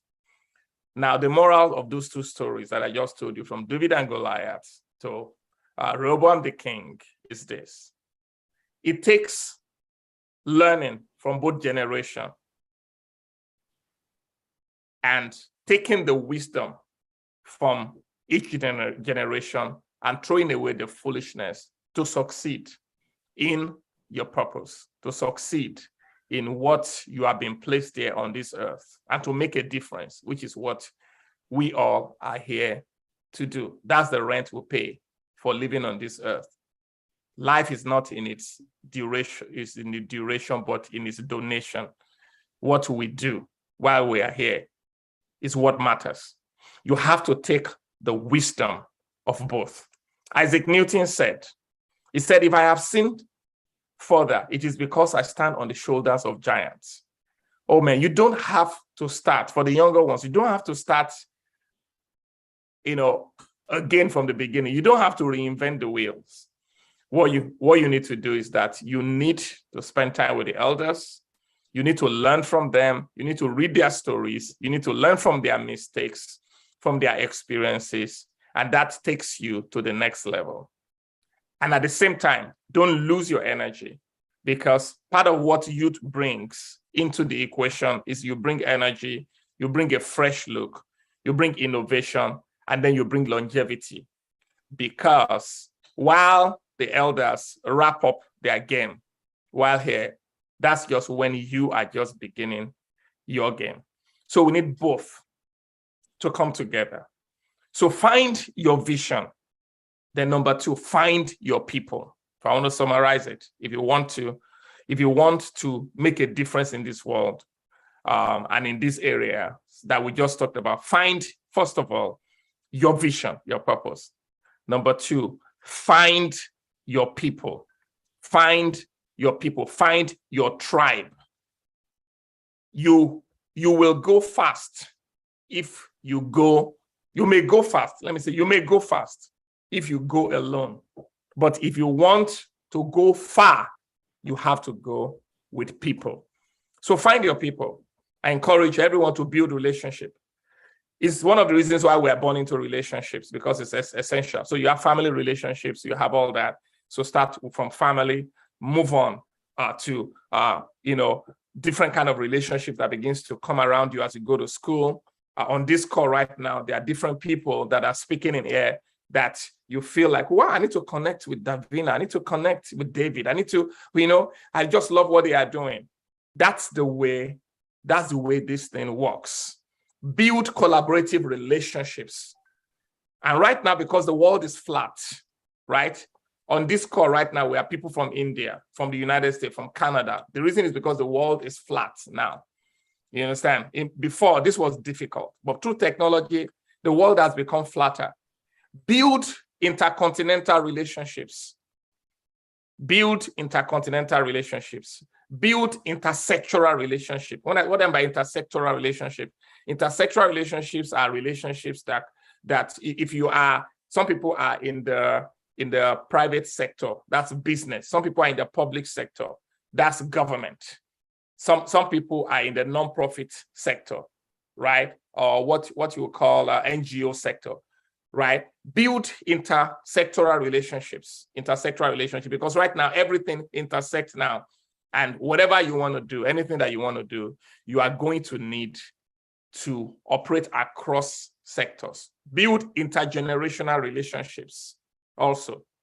So I said intercontinental relationships, intersectoral relationships, intergenerational relationships, and then also build interclass relationships. What do I mean by interclass relationships? I'm talking about, sometimes one of the things that have limited us is because we classify people, and these are the only kind of people that I work with. But it's wisdom in all the various categories and demographics of people that exist. So build those kinds of relationships, and you are on your way to the fulfillment of your purpose. So, final word that I would like to say as I wrap up, the importance of constantly developing yourself. The importance of constantly developing yourself. When you stop growing, you start dying. When you stop improving, you start to decay. You see, there are many factors in this world that you do not have control over. There are many things. Sometimes you don't have control over the politics of this world that you're going to meet. You don't have control over the economic ebbs and lows of this world. But there's one thing that you have absolute and total control of. It's your self-development. It's how you develop yourself in every segment of your life. This is the commitment of change makers. This is the commitment of world changers. Every world changer and every change maker they make a commitment to become lifelong learners. Lifelong learners. You do that, you keep learning. Give an example. I have a PhD. A PhD is a terminal degree, right? That's what they call it. But the fact that you have that doesn't mean you're learning.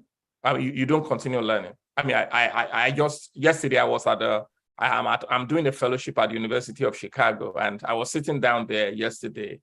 There was the deputy mayor of the city of Chicago. There were people, just a couple of us on the table, and I was just listening. And I brought 5 problems to the place that I needed a brain trust to help me solve it, right? Some things that, I'd wanted to do.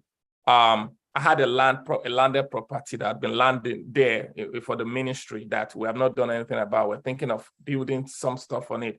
I wanted to break into the traditional publishing world in the United States. So a bunch of problems like that. And I sat down there, and I think about 7 of us on the table and all that. And everybody just started talking. And I left the place with the answers and with what's next to do. So I want to encourage you all. To make sure that you keep on improving yourself. And improving yourself, 1, become an ardent reader. Become a reader. I know it's cliche. Readers are leaders and leaders are readers. That's people say, become an ardent reader. Read beyond what you are required to read. Read wide. Read in various sectors. Okay. So read in various sectors. Also, get around people, mentors. Surround yourself with people who are better than you, who know more than you in various areas. Ask very, very clear, definite questions. When you have definite questions, the answers will come. Just like it is said, when the student is ready, the teacher will show up. So ask clear questions. If they say, don't hide. If you can't do something, or you don't know how to do it, or you are stuck, bring it out very clearly. How do I get this done? Because there are people who are getting this done. And then you are going to receive great answers. So as you commit yourself to these 3 things that I've shared with you, finding your purpose, finding your people, and focusing on your personal development, I believe that we'll be able to meet these goals. We'll make a difference in the world. We'll have a better world for now and for the next generation. Thank you.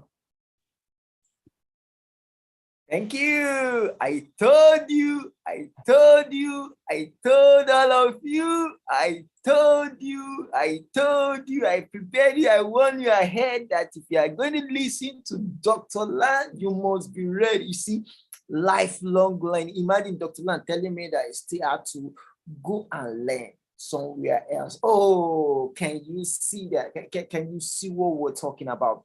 The dynamism of humanity, of people ready to build, to change a world. Oh, thank you so much, sir. Thank you so much, sir. Thank you so much. Thank you so much. Thank you so much. Dr. Lan said we should learn, we should connect diversely, we should connect, meet with people all over. Thank you so much. I would like to take 2 questions, and I'm going to take one from Bowen University. Then Aurel Oluwa Fabamishe, are you on this call? I need to take your question because I understand you have a question for us. I need to take your question. I'm going to take one from Davina, one from Bowen, and I'm going to take one from Aurel Oluwa. Who's going first? The President Barnabas, over to you. All right. Okay, sir. We have a custom in Bowen University. We say ladies should come first, right? So I want Aurel to come before me. Thank you, sir. She's a Bowenite too. Oh, apologies for that. Apologies for that. Is Aurel on this call? Now, while we are waiting for her, Barnabas, go ahead, please. You need All to right, so that will save time. Thank you. All right, sir. Thank you very much, sir. I must say thank you very much, Pastor Lan, for the insightful and wonderful presentation. I must say I have my notepad full. Thank you also for moderator for the prompt before the presentation. So, sir, my question is with regard to okay, for instance, I've seen individuals who have ideas around different sectors. For example, individuals working on things from different sectors, and they have trouble with how everything will come together, right? They have that issue of how everything, for example, working on an issue, we're working on a project currently on education technology. Also, we're working on another project on taxation in Nigeria, how to make taxation better in Nigeria. So the fear has been, okay, how will everything at the end join together? So, sir, what's your advice to a team of individuals in that regard to see that everything join together and everything come together as a conclusive whole? Thank you very much, sir. Thank you, Barnabas, for the question. I just want to make sure I get your question very clear. The basic question you're asking is, how do you, like, you have a project, a team working on a project, but it cuts across sectors, right? Yeah. So how do you navigate working across all those sectors? Yes, to see that it comes together. Yes, sir. Okay. Now, if I may ask you, which sectors are you working? Are you trying to navigate now? Which sectors of society are you trying to? Okay, so one is solely on finance and law, that's taxation, okay. And while the other is basically on education, the educational sector, okay. And basically social development.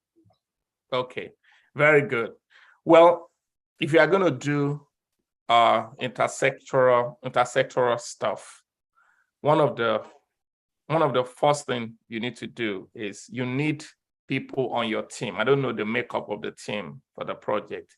You need people on the team that are versed, right, or competent in one of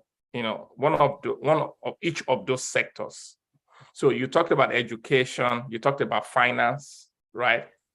And of course, I'm sure what you are doing is also going to involve maybe technology, right? Maybe. So what you need to do is that you find people on your team who are competent in each of those sectors. Now, they don't have to be, there are two types, there is your central team and there are peripheral teams. So whenever you are trying to do something, there is the executive team. That's your central thing, the people that are actually executing it. But you also have peripheral teams. Peripheral teams are like teams that, somebody that is a resource person that can come in to give advice. They are not necessarily part of the executing team, right? But they come in, they give you the mentor, they give advice, and they also link you up, you understand, with their own network. So if on your team, you don't have people that are competent in all those areas, all you just need to do is like to just find some individuals, do you get what I'm saying, that are in those areas, and just ask them to become advisors, you understand, advisors to the project that you're trying to do, and that you would like to tap into their knowledge and also, tap into their network. So that's one of the first way. The most important resource for any project are the people doing it. That's the greatest asset of any organization or any project. It's not money, it's the people. So try and build up, you understand, the people. Secondly, educate yourself. So I'll give you an example. There's a project I'm doing right now in the United States called Purpose in the Workplace. Purpose in the Workplace. So, we're trying to take the training that we do for people and all that. We're trying to take it into the secular workplaces, right? So what did I do? What I did was that, because I don't work, quote unquote, secularly. Like I come into those places to speak and do whatever, but I'm mainly in the church sphere. So what I did was that I assembled a team of people who have worked in corporate America for decades. You understand? Like a diverse team, also from different races and culture. And then also they had worked in corporate America. And we started working on the project. Now we got into a point where we're about to launch the project. We did the curriculum and we're about to launch it. In fact, we're having a 7-hour meeting today, that is going to be happening later today, the team. What we did is that we also started reaching out to people, lawyers and CPAs, that's certified public accountants, all those kind of people that are outside, and they come to speak to us. Do you get what I'm saying? And so we're tapping into the knowledge. So that's why I said the second thing is make sure that the people on your team, on your central team, learn as much as they can about those sectors. So bring peripheral teams, let them learn as much as they can about those sectors. Let them have great questions that they will ask people, bring people in to help you. And then, of course, start moving on. You understand? Start moving on with your project. Apply, project planning tools, project management tools, business planning tools. Focus on those things and keep moving on. And when you reach a point where you need some more information, reach out again. Just keep practicing that. You get to the end of your project. So that's as much as I can say without knowing the full details. Yeah. Thank you so much. Davina, over to you. Good afternoon, everyone. I love asking questions. I think Pastor Lauren knows this already. I know that. I can testify to that. Davina sends me one question per day. Okay. Which is a great thing, like I told you. So it's a great thing. Thank you, sir. I'm going to be fast. You mentioned that we should take the wisdom of both generations and throw out the foolishness to achieve purpose. So how are we supposed to know how to filter information? How do we know how to filter information? That's, I think, my main question. Very, very great question. So it's not every advice that you receive that you are supposed to follow. Okay.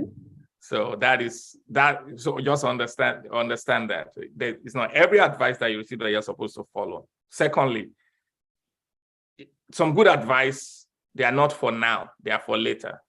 Okay. So basically, it's not every advice you receive that you're supposed to follow. It's not every advice that you receive that you're supposed to follow now. So you need a way to be able to filter, like, using your word, like what you receive, the input that you receive, to filter it and say, this is what I want to do. Okay. So there's something in you that has been put in there. Like we have this cognitive ability, right? To just know that, wow, this is awesome. So you start with that. Whenever you receive ideas, input and advice, start with, wow, this resonates with you. I'm sure you all know the subject of, the concept of resonance, right?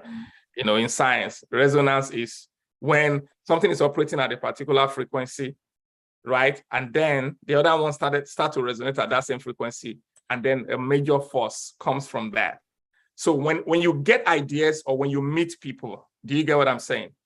Yes. Ideas are operating at a particular frequency. So when you hear something and it's like, wow, that is the answer to the question that I've been asking. That is something that you got to, that's something actionable. But if you hear something and there's still some doubt, there's still, you're still not clear about it. So it might mean that that's not what you're supposed to do, or that's not what you're supposed to do now. So you table that, right? Be open to all advice. Do you get what I'm saying? So I love saying this statement to people. I say, I received that under advisement. I don't even know what I received that under advisement, meaning that I receive what you are saying, right? I'll go and think about it, and then I will know what to implement and when to implement it. So use that cognitive ability to sort things out, right? Do you get what I'm saying? Also use your mastermind. Have whatever you are doing, have people around you also that you can all talk about advice that you have received. Do you get what I'm saying? Because while you don't resonate with one, somebody among you might resonate with one and will be able to be the one that will actualize that. So I always advise people to do things in teams and not do things alone. So you bring it in there and you all discuss around it and say, you know what? I think we're going to pick point 1, point 2, point 3. Just like how even these SDGs, these 17 SDGs came about, right? It was from a collaborative environment that they came up to that. I'm sure there's some argument that, that ensued that we don't know that led to it. Do you get what I'm saying? So I advise people to do their projects that same way too. Yeah. Thank you so much. Thank you so much. Thank you so much. And ladies and gentlemen, we've come to the end of this wonderful session with Dr. Lan. And Dr. Lan, your final word for today, sir. Well, I would just love to say that I am really, really excited to see what is going on. I'm so excited. I feel a sense of hope for Nigeria, a sense of hope for the world. I am excited to see all the young people and to just, read and, hear what they are doing. So, and want you to know that we are here for you as a resource. So, make sure that you take advantage of that, reach out to those resources, and also let you know that we are also learning from you too. So we're learning from you, from all the things that you are doing. So I look forward to just more interaction with you all. Thank you. Thank you so much, Dr. Lan. Thank you so much for that awesome session. I warn you people, I told you, Dr. Lan is in the building, and you're going to, thank you so much now. So we're going to move to the next point. Thank you so much, Davina. Thank you, Davina. Thank you, everyone, for thank you, sir. The session. We have just 5 minutes to end this program. Wow, thank you. Just a minute. Okay, we have a video from a friend of ours from UK, Chris Brown. His internet has been awesome. So can we play the video now, please? Can the video come on now? Thank you.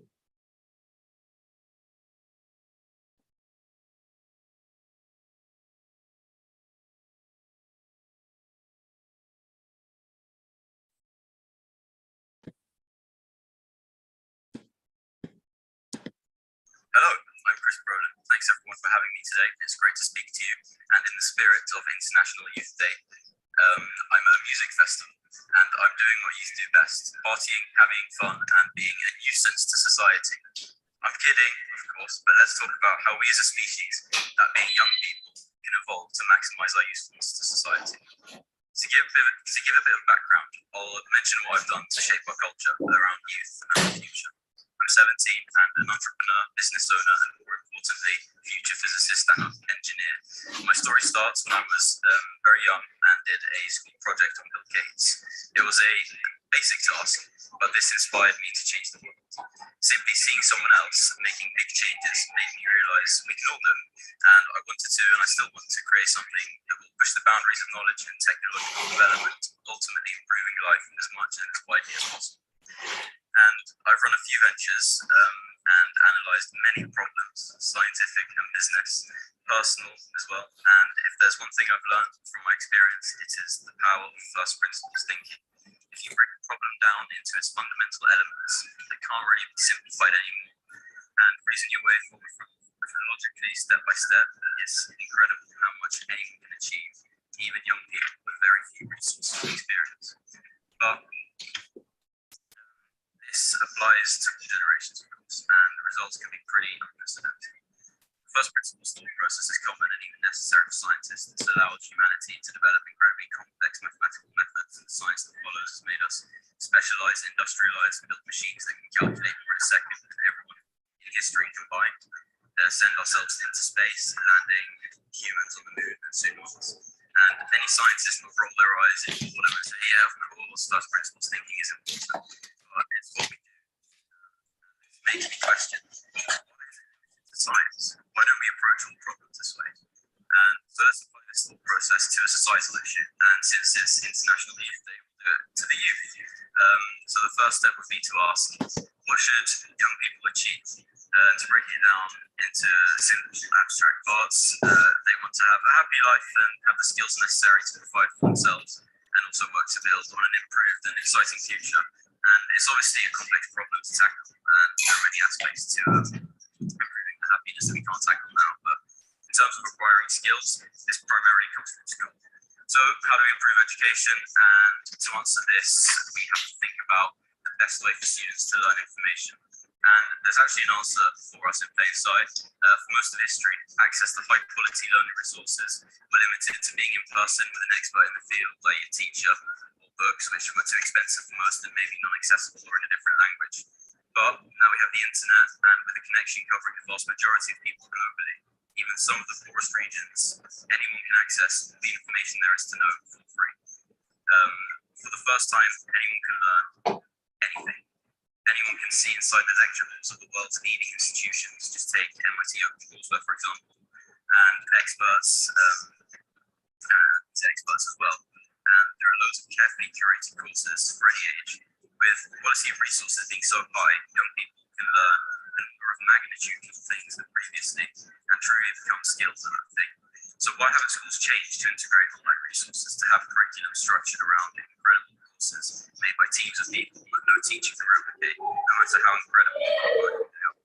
And in less developed regions and countries, this becomes even more important because, of course, students can't learn much if they are limited to resources in their own schools, where they may have not a single person who's an expert in what they are learning. And the curriculum certainly won't be curated with precision the way some like courses are, even some of the fanciest schools in the world, with a few caveats, of course.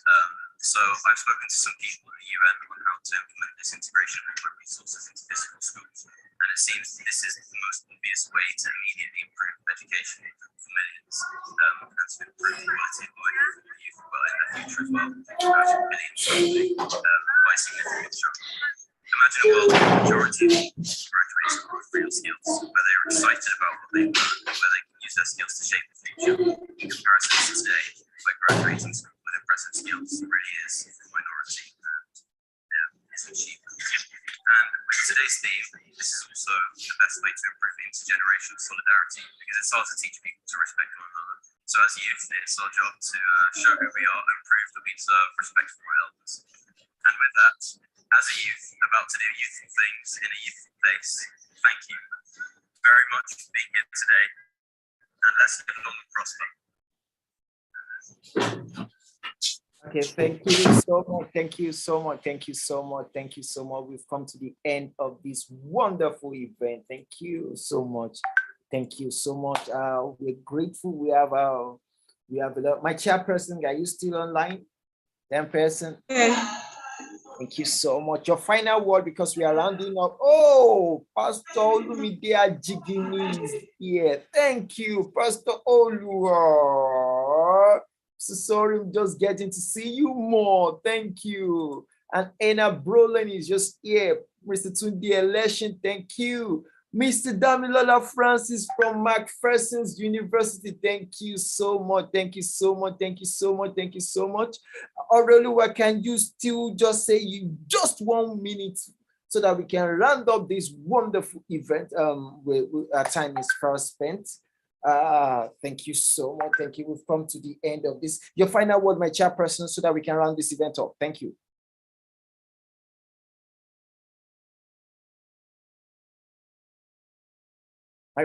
Your final word, Mr. Chairperson. Okay, it seems she's not around for now. Again, Mr. Nelson Iza, your final word today.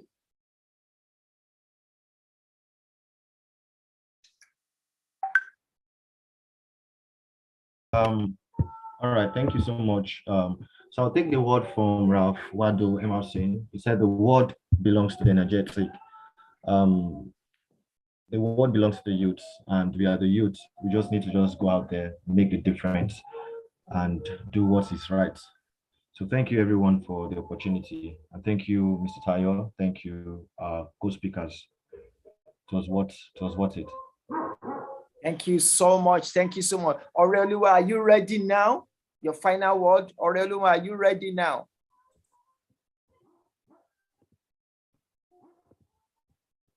Aurelia, are you ready now? Your final word. Aurelia, are you there now? Okay, seems she's having a technical issue. Chris Brolin, can you see your final word today? Seems that. Davina, your final word as we round up the event now. Thank you. Okay, thank you. My final words is just going to be a reiteration of what Pastor Lance said, and that is collaboration and building relationships to achieve the goal, because no man is an island. I don't have all the knowledge, you don't have all the knowledge, but together we have enough. Thank you. Thank you so much. Thank you so much. Thank you so much, Davina. Together we can build the world. Then again, Aurelia, are you still online? Your final word as we close this event now. Aurelia, your final words. Okay, thank you so much. It's on this note that we've come to the end of this year's International Youth Day event. We want to thank everyone who made this possible. Mr. Doyin Ijiwola. Mr. Doyin is a part of the board of Do the Dream Youth Development Initiative, and it's important for us to celebrate people of such who could give us this beautiful opportunity to inspire many all over the world. From Bowen University to Macpherson's Universities, we say thank you. To Cedar Up and to Tech City, we say thank you. I can see Cedar City. Is Cedar City online? Your final word today, sir. Mr. Doyin Ijiwola, before you finally close, and your vote of thanks, please. All right, okay. So, sorry.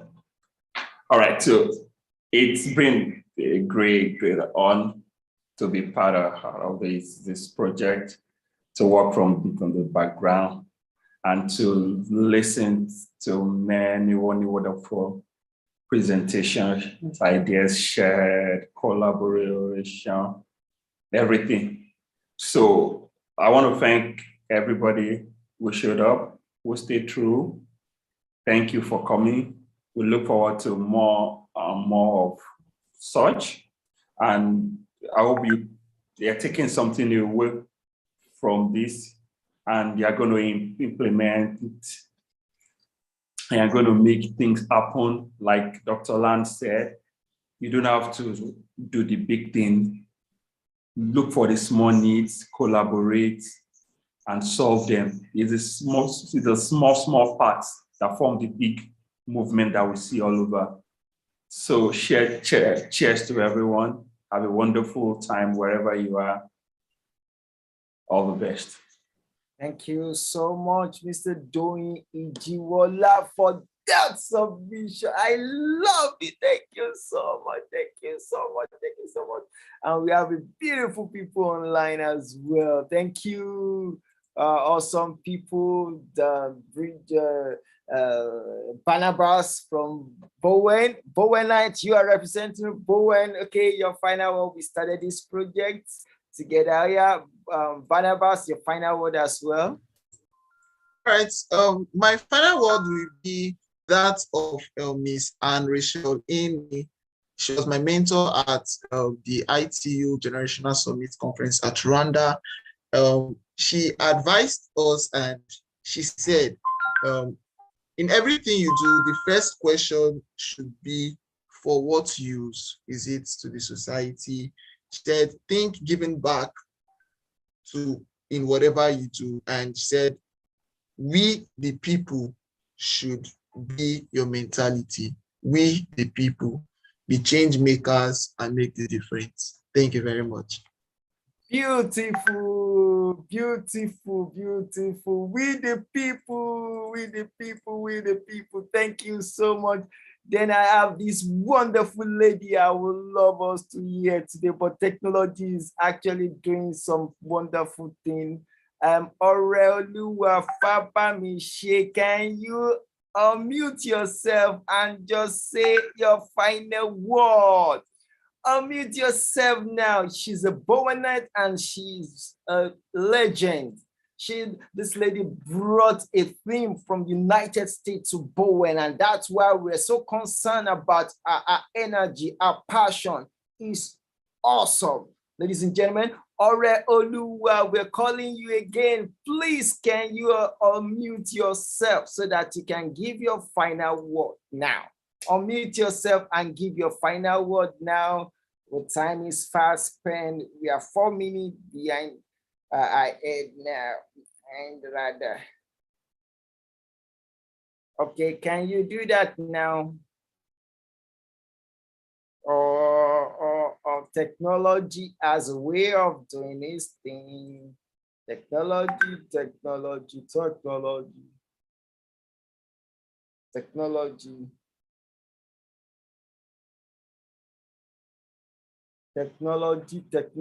Oh, she's a Bowenite and she's a wonderful personality.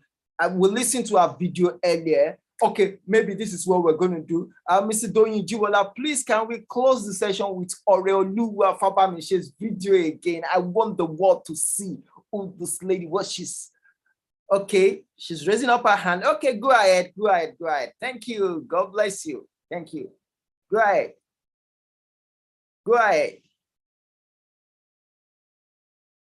Go ahead, please.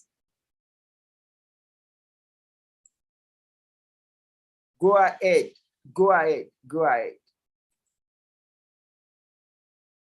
Unmute yourself and go ahead, please.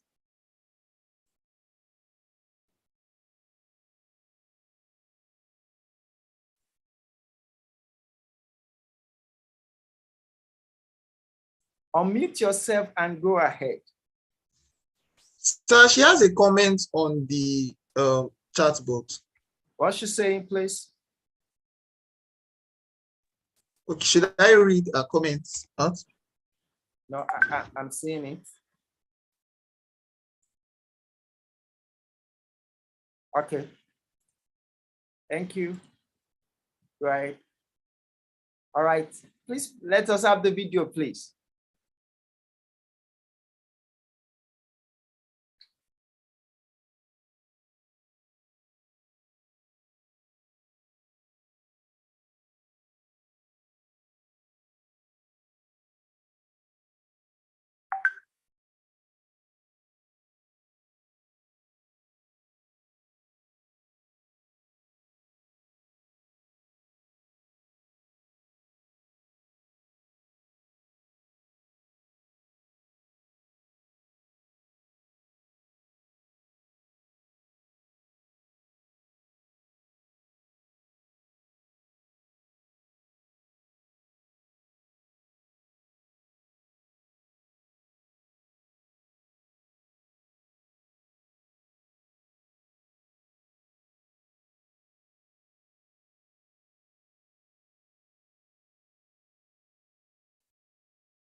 Okay, thank you.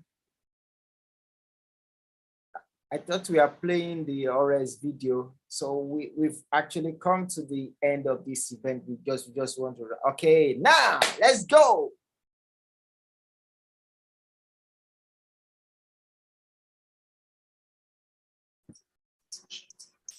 Hello everybody, my name is Mara.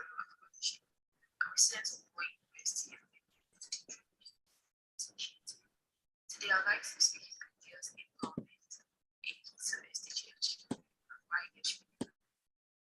It is very important and very essential to empower young women and students to claim their rights and create an environment where they can live free and successful. Young women must be society. There is a lot that life has to offer, and it's only through the society that we can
Thank you so much. Thank you so much. That's Oreoluwa Fabamiche from thank you so much. That's Oreoluwa Fabamiche. Thank you so much. Thank you so much. And again, we've come to the end of this wonderful event. Thank you, everybody that joined us. This is a wonderful event. I'm so happy for all the youth that are doing something awesome in different part of the world. Again, if you would like to join Do the Dream, reach out to us. We're going to be doing something awesome. And I'm ready to seize this opportunity to let you know that on the 8th of September, year 2022, we're going to be unveiling the first leadership library for government secondary schools in Africa. We're going to be having live reading session, and you will be amazed the kind of people who will be reading from this library from all over the world. Thank you so much, and God bless you. Bye, everybody. Say bye. Thank you, everyone. From Mr. Nelson to Mr. Doyin Jiwole, Pastor Olu, thank you so much. Mrs. Fabamiche, thank you for joining this session. Oreoluwa, you are the best. Don't worry, it can always get better. Trust me, we will get better. Thank you so much. Bye, and God bless you.